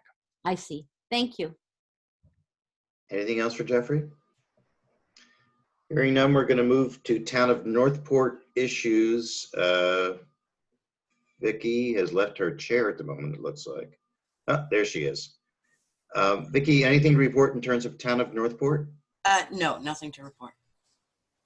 Oh, that's nice. Moving on to the report of the president. Oh, sorry, go ahead, Wendy. I just have a question. So if I understand correctly, the Town of Northport did not approve the full $25,000. They approved less for next year. Yes, 15,000. And at the last, not the last meeting, the meeting before last, Tim Samway was there, and I did speak to Judy about this, but he asked a very pointed question to one of the town selectmen as to, because he had noticed that he hadn't voted for any money going to Northport. And he asked a very pointed question, I think, to the thing is, does that mean that you don't feel that the town should have to give this money to the village? And so it sent up all sorts of red flags. I have spoken to Judy about it. We and I brought it up to the overseers a couple months ago when we realized what had happened. So we hope to be proactive after this meeting in September to get together to come up with a plan to communicate why this is important, and hopefully get back to the 25,000 next year.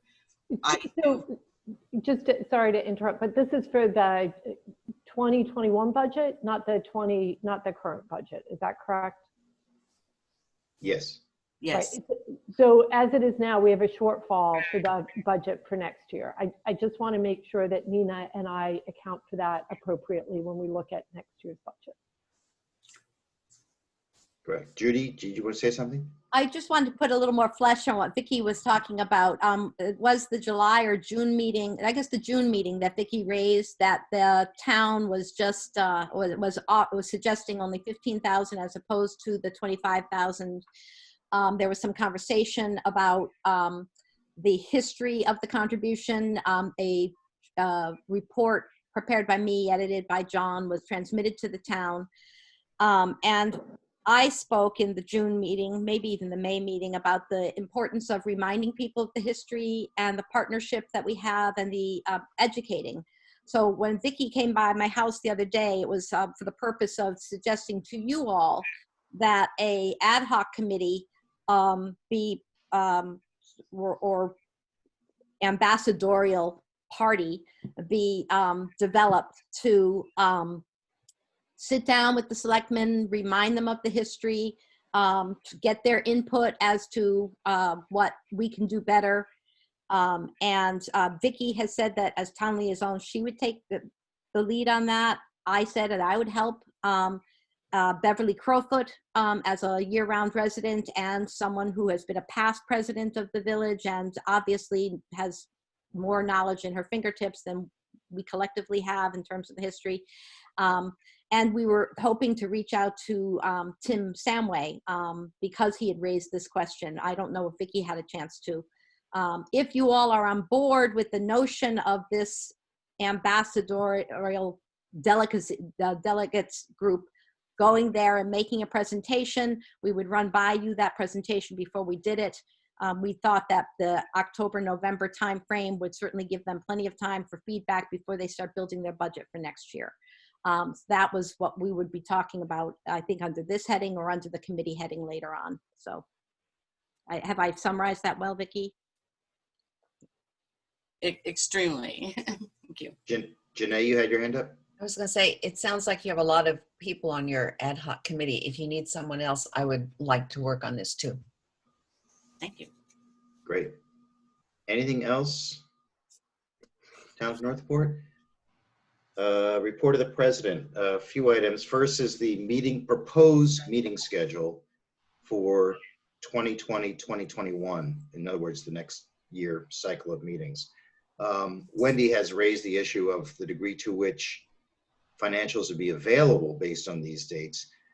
Typically, we, at this meeting, the August meeting, adopt a schedule with the understanding that there may be variance along the way. That happened especially this past year in terms of when we can actually get together, in terms of when, and I think I'm going to share my screen now to show that schedule. Let me just make sure I have it here.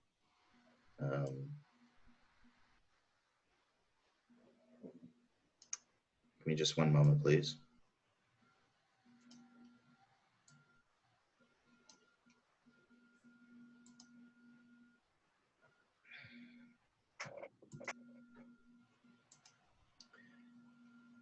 So you see it there, the proposed list from September through July. We traditionally do not meet in December.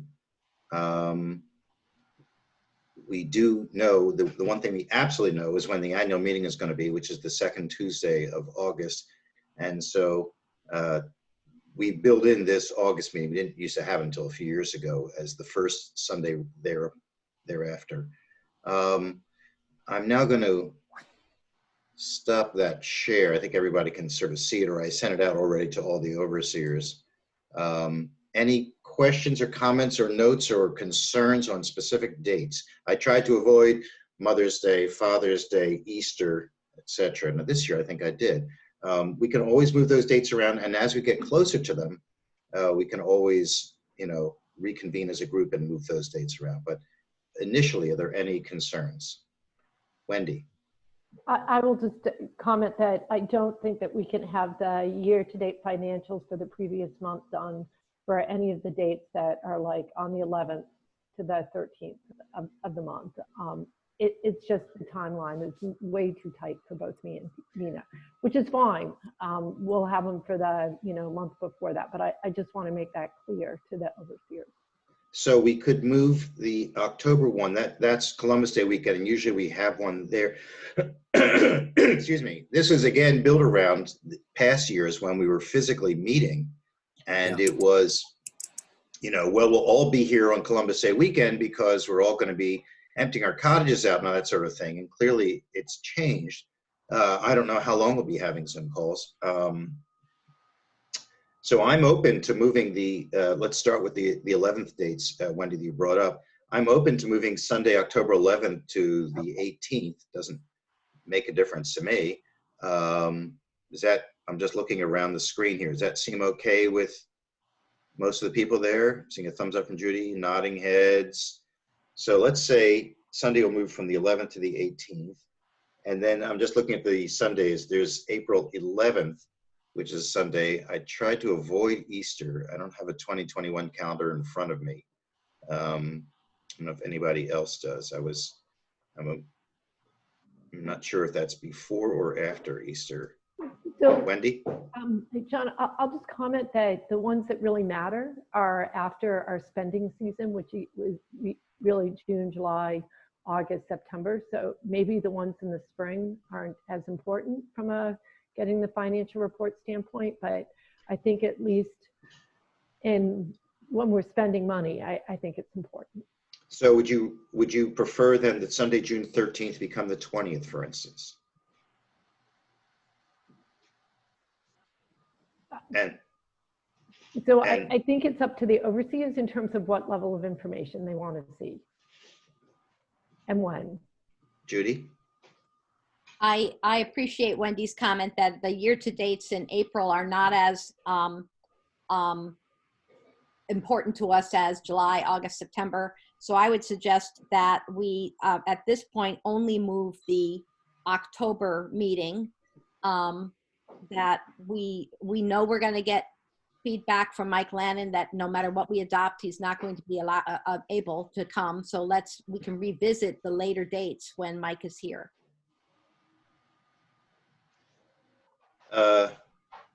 Yes, and I'm hearing from Wendy particularly that as long as we're here, maybe we should move Sunday, July 11th to Sunday, July 18th, for instance. That it couldn't hurt. The only thing I would focus on is that we usually have a workshop for the budget. July 11th would be right at the cusp of the end date that we could sign the warrant. So I wouldn't want the July one to go too late because we have to publish Right. that warrant. And that was part of the reason that month was there, right? So I'm going to take Judy's idea here and just for now change the 18th. I'll send it out as adopted and with the understanding that we can fiddle with them as we move through the season. Yeah. But otherwise, we're going to use this schedule with the change of the October 11th to the 18th. John, just Go one ahead. more comment. I'm looking at it. September 13th, that seems to be a pretty busy weekend for everyone. So that might be one to move as well. Happy to. How do people feel? Fine. That's fine. I've seen nodding heads again. So I'm moving the 13th to the 20th. And then that gives a full month to the next one, the 18th now. It's nice to have a full month rather than 3 weeks, I have to tell you, because when it's 3 weeks, you feel like you're slammed up against it when the second one happens. So I'm moving to September and October 1 week, and I'll send that around. And I'll send that to Dan also to post. So Utilities Committee members, we had talked that we were tentatively going to schedule the next Utilities meeting the 11th. We'll rephrase, we'll redo that to September 18th, and we'll send out a new notice as to that. Does that work for you all? Hi, David. David says yes.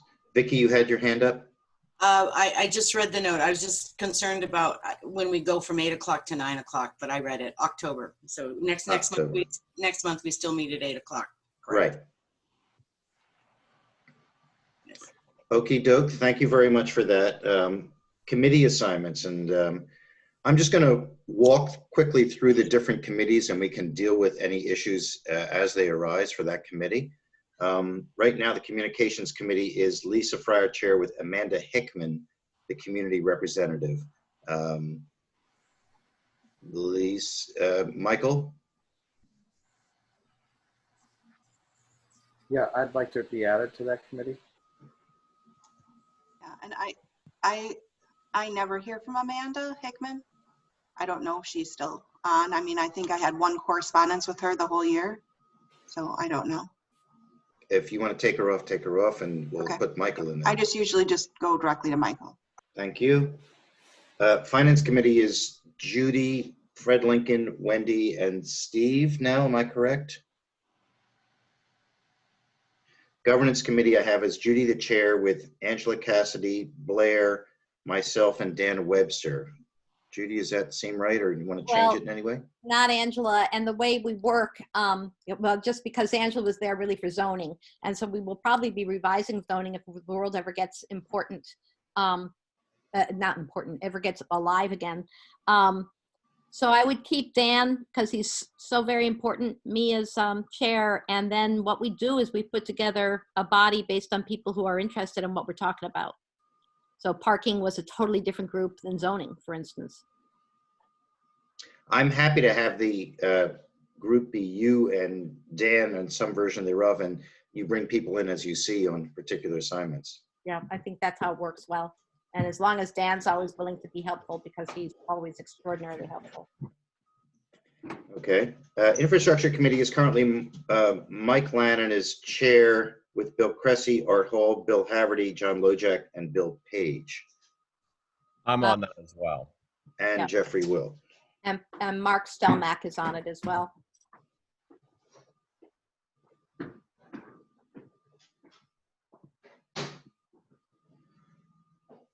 So I'll follow up with Mike Lannon in terms of any particulars regarding that.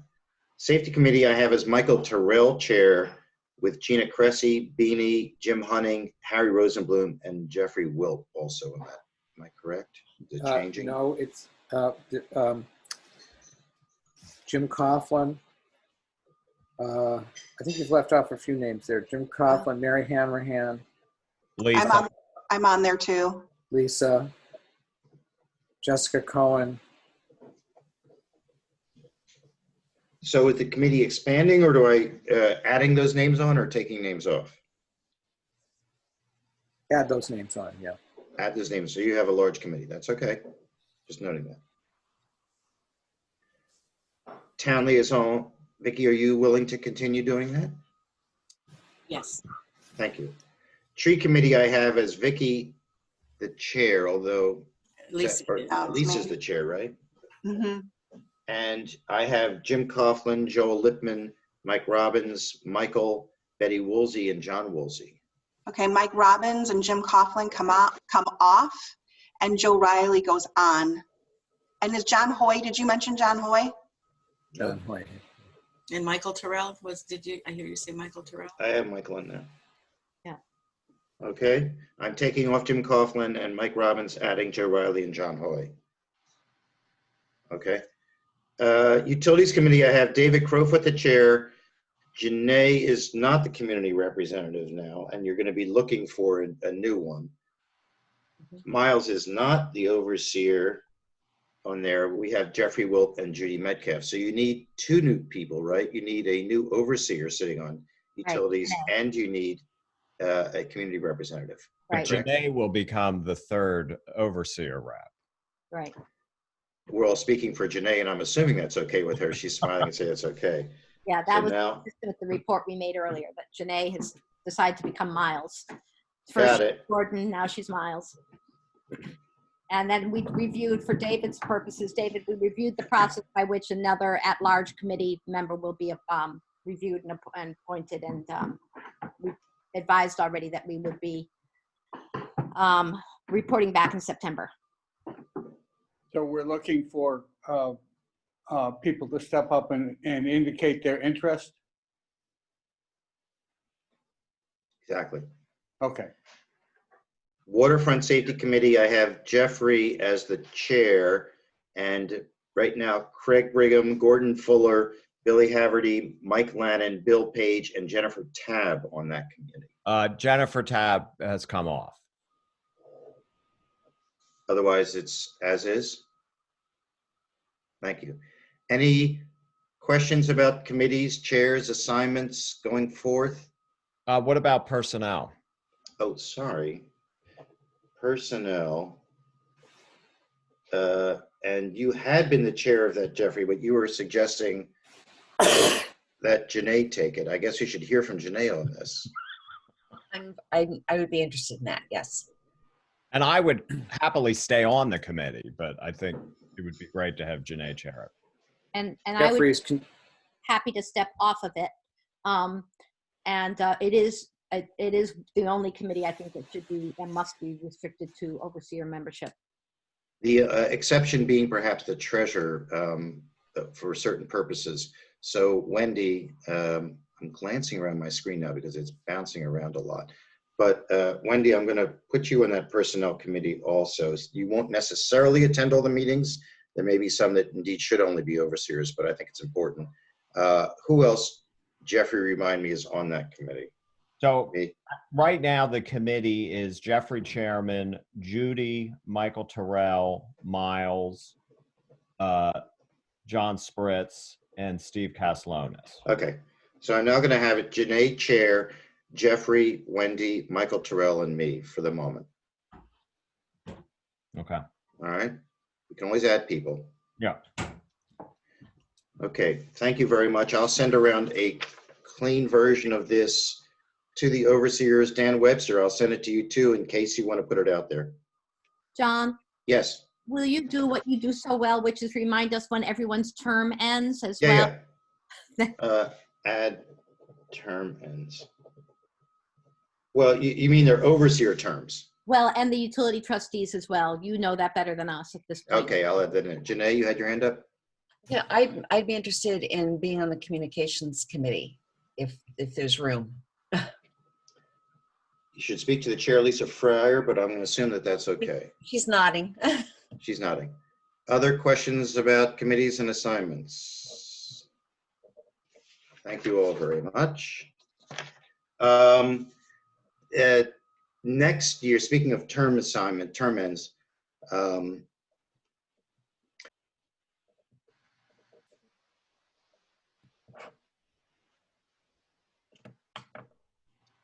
Can't hear you. John, you're on mute. next year marks, in 2021, the end of my 3-year term as president. I was president for a couple of years prior to that before we implemented the 3-year overlapping terms. So my term is up next August, and only because the position is sometimes challenging, I'm giving everybody notice now that I won't be re-seeking the presidency or putting my name in for a candidate. This is technically something that the nomination committee deals with. I see Blair there with Beanie. However, my understanding is that in recent history, the president, to some degree, has had some conversations. The president has, in the recent past, come from the overseers board. It doesn't have to be that way, but you can understand logically why that might make sense. So it's a year out now, but I'm giving, just like Steve did, a year's notice that a year from now, there will need to be a new president. And so you might think about that, and I might think about that also, and what that might mean. Happy to take any questions or issues right now on it. Judy.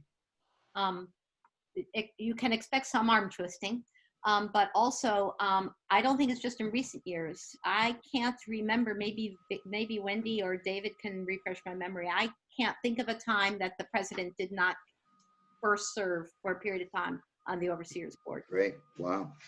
That's only 40 years of thinking, but okay. I hate to narrow the pool because I know who doesn't want to be it. Of the 700 overseers. Next is report of the village agent. Bill? So I kind of laid out my timeline for floats earlier in the conversation. I guess I'm just asking for a little guidance from the overseers if that makes sense for me to try to do that. I don't think we need a vote. I just need a kind of a head nodding or whatever. Looks like it. Okay. So the only other thing, one of the things I know you talked about in the safety, and I didn't really get a chance to talk. Some of the reasons why our budget has been a little better than what we stated on the dock attendance was it was hard to get lifeguard 7-day-a-week coverage plus 7-day-a-week coverage for the dock attendant. And we only had a pool of the 3 people. And so it was hard to get all their schedules together. So at times I have to make a day judgment on certain things. Like I know somebody was sick, had to go home one day. They didn't come in the next day. I couldn't get nobody to fill it. So that's kind of probably why we've gained on that. On the police side, it's kind of the same thing. The chief, Michael Boucher, has backed away from some of the hours that he allotted for himself to be working because he wanted to give them to Danny Riosa, where he needed to be employed with a few more hours. So that's kind of helped us because, as you know, we pay the police chief more than we pay the officer. So that's another savings. There has been a little bit of schedule change back and forth. And I've had a few problems getting some reports, and I believe that Michael Terrell has had a few problems getting some reports in a timely fashion. So with that, I think that's kind of where we save some money too. We did have we've had 2 repairs on the cruiser this season so far. That also took us out of a few days wage-wise. So that also contributed to the excess of possible funds. Now, I have an estimate here for the cruiser that really needs to get done.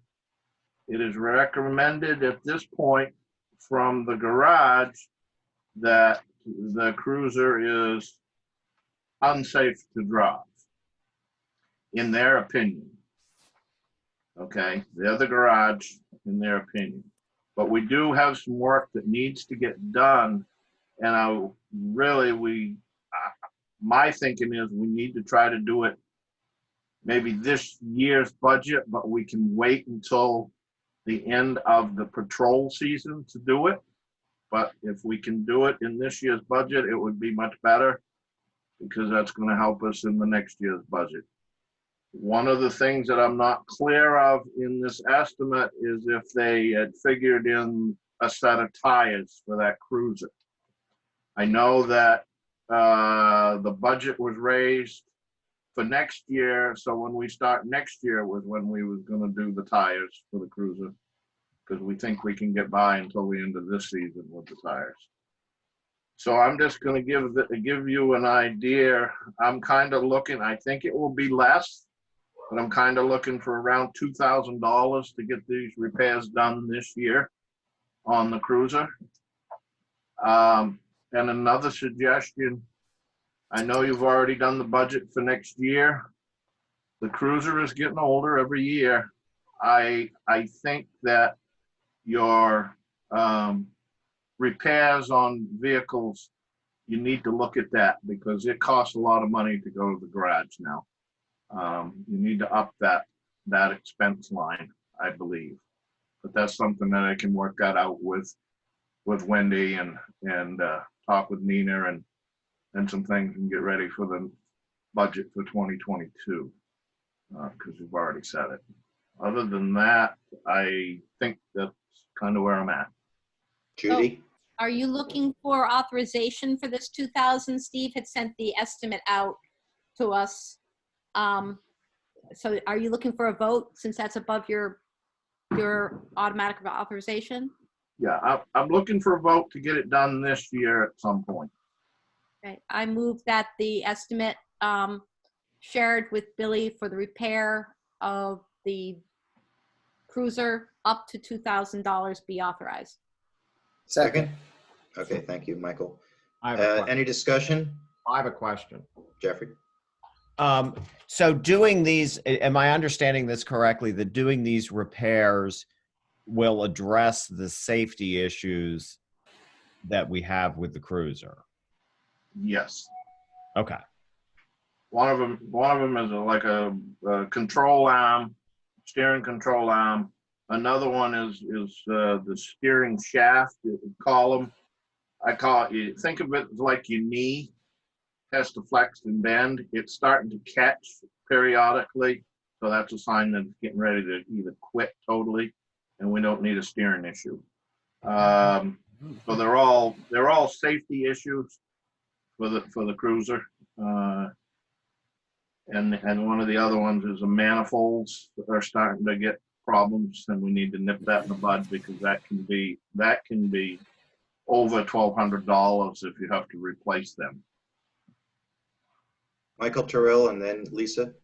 Just a question, Bill. So once this is approved, should it be approved, what would be the timing on those repairs? Sounds like that they need to be done ASAP. And how long does the cruiser out? Because remember last year we were out for quite a bit, and that affected coverage.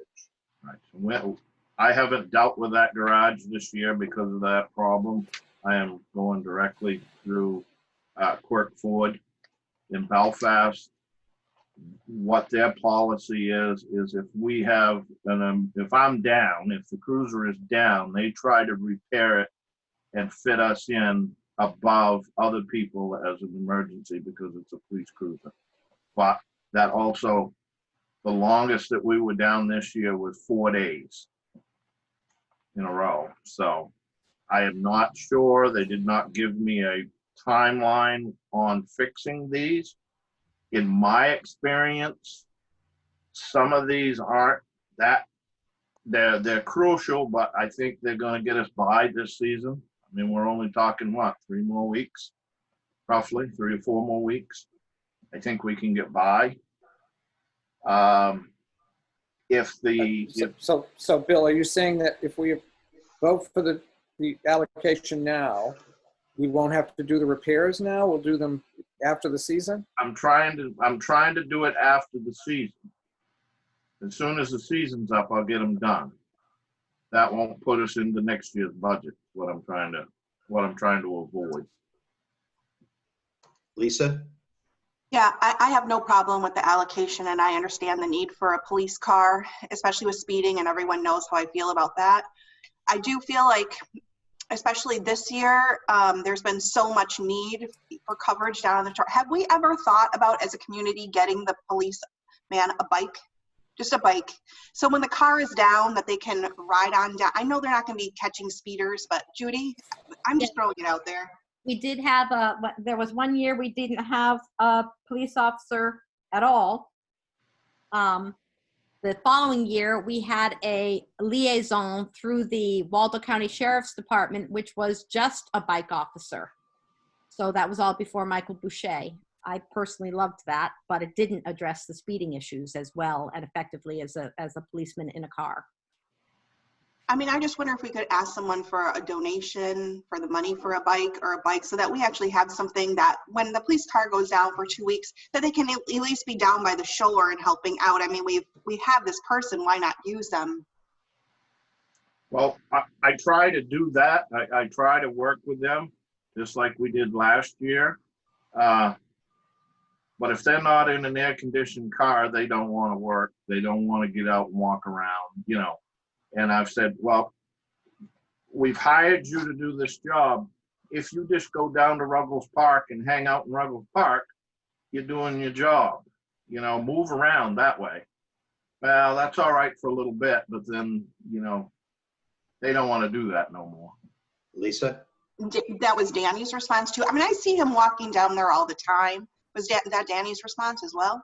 Danny didn't give me much of a response this time other than he used his own car a little bit just to get him from one end of the village to the other.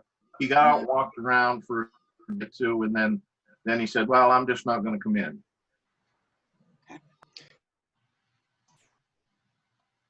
Jeff? So it's the volunteer leadership of the village in conjunction with Bill as the village agent who set the priorities for the police department. So my opinion would be if we believe it is helpful for them, whether the cruiser works or not, to have more time on foot and more time at the waterfront, it's not okay for them to argue back and say no.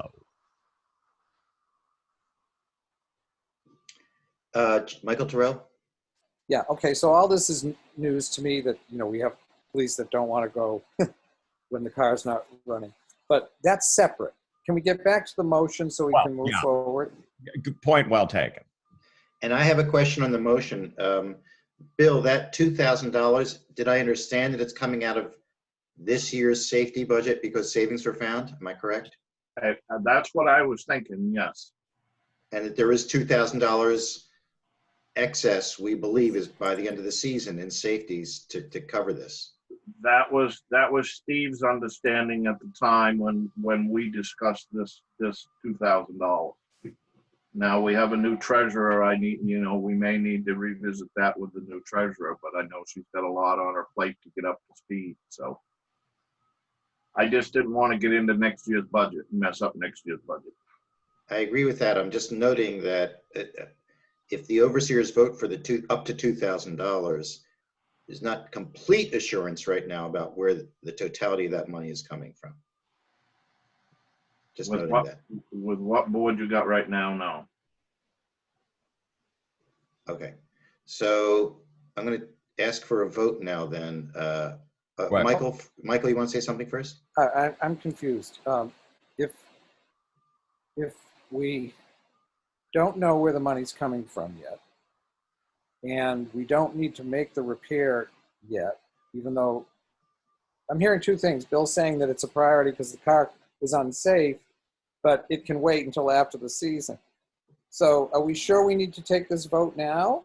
Or can we have more clarity about where the money's coming and take this vote in September when the actual repair is going to happen? If, in my opinion, if this one component or possibly two components of this vehicle go down between now and the end of the season, you're going to spend the money. Because I'm going to authorize it to be repaired. Wendy? So my recommendation is that we move forward with the authorization and let Nina, Bill, and I, in consultation with the safety committee, actually manage when it's being spent. Based on the estimated variance that Steve provided, that it really does need to be spent in the current fiscal year. So I'm just concerned that if it goes over to the next fiscal year, then we'll be out of budget, or we'll have to use reserves. People ready to take a vote? That's for authorizing Bill to spend up to $2,000 for repairs to the cruiser, which it sounds like would occur after the season. All in favor? Opposed? It's unanimous. Thank you. Bill, anything else? I believe that's it, not unless you have any questions for me of something that I didn't think of. Judy and then Vicky.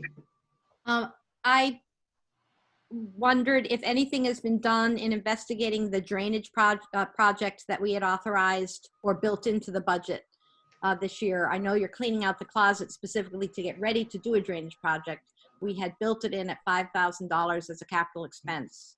Do we have an estimate or a timeline? I had a timeline of when I got back from vacation originally, with that cancellation of that. The other work has come in with that contractor that he's committed to right now, so the timeline is getting put off. I'm trying to get that done before I go on vacation for real.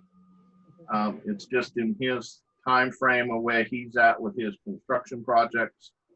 But we will get to it. It's just I'm not 100% sure we'll get to it this month or next month. Thank you. Vicky? Yeah, a couple months ago, I had asked it about clearing the overgrowth on Stable Row. And yesterday, the tree committee went around for site visits as far as trying to determine where to plant trees because it has to be very specific in the grant that we're applying for.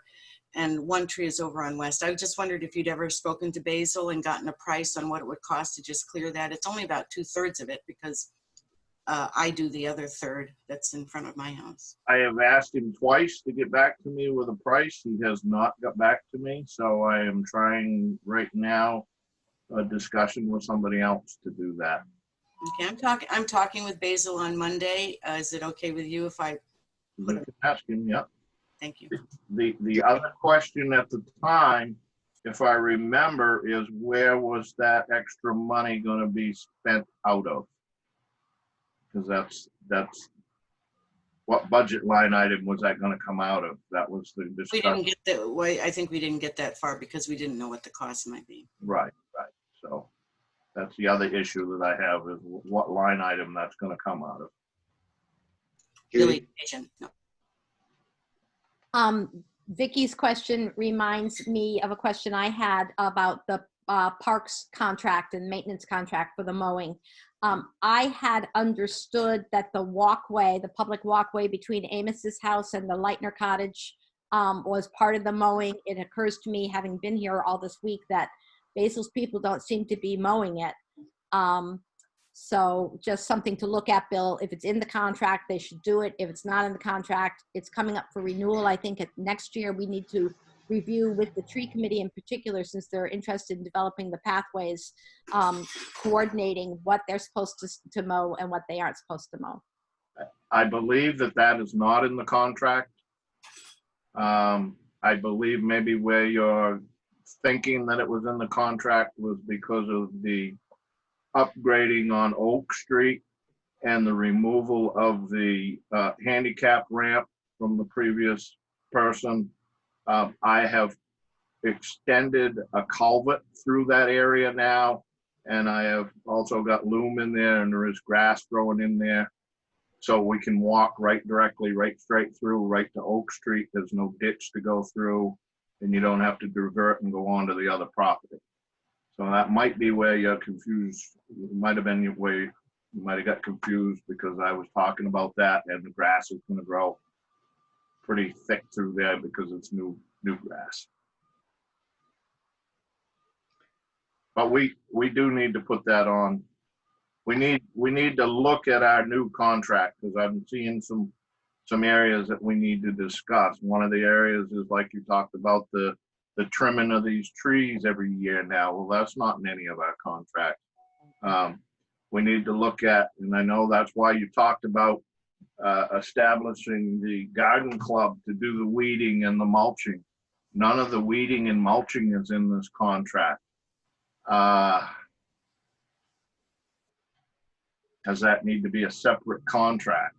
Yeah, I think it's a different skill set, quite frankly, given what Basil did to the Marathi bushes in the first place. Right. So, I mean, these are all things that we need to discuss coming up on that to get ready for when the bidding goes out again. Bill, you made passing reference to when your next, when your vacation will be. Right now, roughly, what are the dates you're looking at? After Labor Day. After Labor Day, between Labor Day and that 12th, oh wait. Yeah. Okay. Yeah. Thank you. Because all the discussion was around, I had to be here when you had employees. Employees are done at the end of August, with the exception of police officers. Any other questions for Bill? Report of, it says office manager here. Nina, I think we need to work on deciding exactly what we call you. Finance manager, is it? Or when did you I think have that's what it is. I'm not entirely sure either. I think it is finance manager, and I don't recall if it's in the meeting minutes somewhere. Judy, do you remember what we decided from a finance committee? Actually, that's a good reminder. We were making as a notes of our finance committee say, our recommendation was that she formally be appointed the finance manager and bookkeeper. And so I suppose I would make that motion. Is there a second to that motion? Jeffrey Wilt. Any discussion? Seeing none, all in favor? Opposed? So that's unanimous. Thank you, Nina. You officially are now the finance manager and bookkeeper, and it'll be indicated thus on future agendas. Take it away. Okay, so if anyone's come into the office, I'm sure we touched on it earlier, you've seen the file boxes, and I've had some discussions with various people about it, working with Janae on getting it squared away.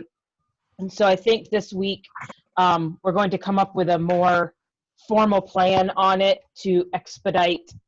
There's a lot of paperwork, and it could take forever and a day to be done with. So I think at a higher level, we'll expedite getting them in, and if it means more hands on deck, then we'll get that taken care of. Getting them more separated by year, and then there's been mention of getting if there's documents in there that are not required to be retained, if the Historical Society is interested in taking them or looking at them or keeping them, and when it's decided on what can be kept, and then go from there, and then keeping the most current years in the office in the new filing cabinets. So that's where that project is going. Are there any thoughts or questions from anyone else on that? I had spoken to John probably a month or two ago about setting up a workshop about processes. And I think that's come up a lot in today's meeting, that there are a lot of processes and there's a lot of, not misinformation, but a lot of questions about what are the processes, because they're not written down. They're not anywhere. I kind of got thrown in, and it's like, well, you know, just figure it out. And so I've done that as best I can, but I think it would be smart in case the person who can actually answer the question isn't available, or if I get run over by the proverbial bus that John always tells me I'm going to get hit by, you'd want to know how to do certain things. So some, you know, and it doesn't have to be long or anything like that, but to get processes for, you know, things that the office needs to handle, finance manager, things you're looking for, and just so that we have a clear, and then we can put that documentation together, and as changes need to be made, we can formally change it and make versions. So I don't know when that can happen. It can, you know, it can wait, and there's a lot going on with the entire finance department kind of changing at the moment, so it can be a off-season thing, but get that on calendars to figure out how to do it. John, do you have any ideas on that?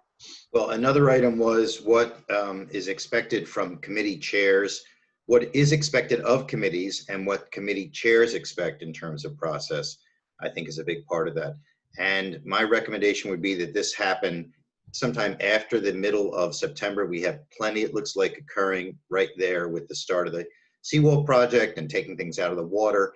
And Nina, I really leave this up to you. Maybe you would send around a set, maybe 3 possible dates when you'd like to have this, recognizing from Vicky's end that either evenings or weekends are better.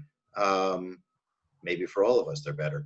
And this would be a workshops, which would mean that the public is invited to attend, but not comment. It's really just an overseer's session that the public can listen in on. And so feels to me like a late September, early October kind of thing, perhaps, and that you would outline an agenda in terms of specifically what you would like the overseers to address. Okay, that works. I can do that. Long answer there, but that's fine. Kind of what I think. Yes. Wendy? So I'll just comment. I think there's definitely a finance committee and a treasurer aspect of this from a process and procedure standpoint. So we'll obviously help Nina set the agenda. Great. Keep going, Nina. And then the topic of the website and email addresses and all of those sorts of things. And so from my standpoint, and in talking with a few people, it looks like the best way to run it possibly is that I've done some research on, you know, hosting and all of those sorts of technical details, that I would head the project, but that Lisa, being the chair of the communications committee, would take input from everyone to get the information to the website and to me, but that it's not going to be a dumbed down website, but it's not going to be a massively complex website, because it's going to have to be updated quite often.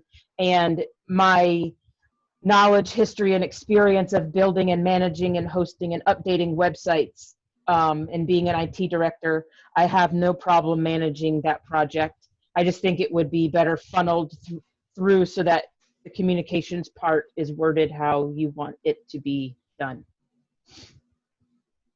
I just want to buttress what Nina has said and support it. I suspect that many of the people on this call have had some experience either designing or maintaining or updating websites. I know I have. And I view the NVC in this situation as a client. And it really is best to funnel information through one person, the client. I would like any thoughts, comments, questions to go through Lisa as chair of the communications committee, and she can then work directly with Nina. Nina is our vendor who is going to be building this for the NVC. I've seen the work that she's done. I know that Wendy has also been involved in designing, building websites, as most recently for the Historical Society. And already Nina has put together some initial wireframe looks of what navigation could be. So, you know, I'll talk with Nina, but maybe at an early point, it'd be good to sort of send that around to the overseers so that they could look at it and say, oh, this makes sense, or have you thought of this, or maybe add that back in through Lisa. So I'll work with Nina on setting up that process, but rather than having 8 or 10 or 12 people around the table working on it, I think it makes more sense to keep it as discreet as possible. Any questions on that? Okie doke. Nina, anything else?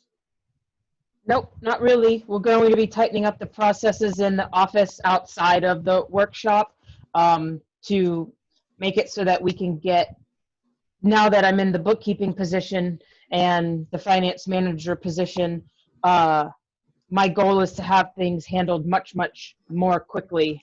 And I can answer, I can answer questions about the finances. If you have them, I can get them to you much quickly. When we went over the checks this month I went over them with John.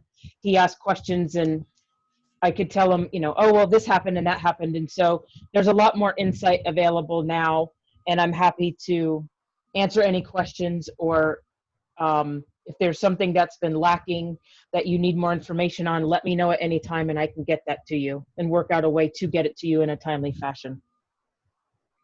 Thank you. Any questions for Nina? Michael Terrell?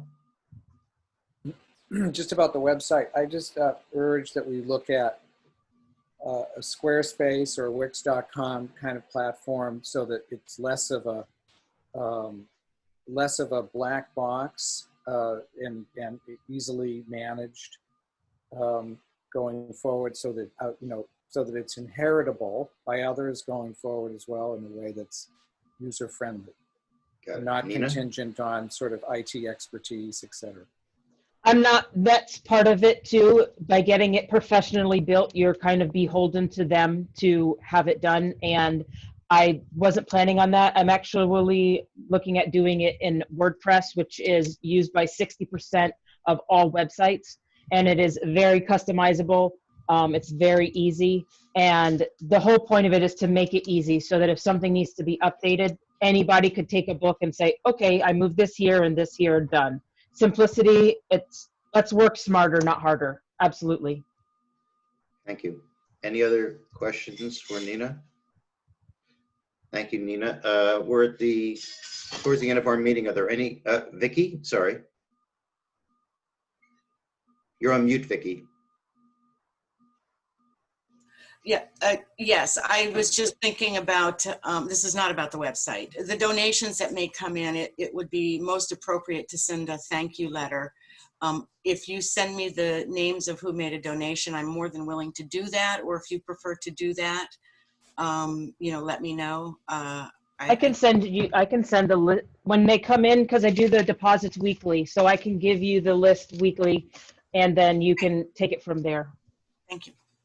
Judy?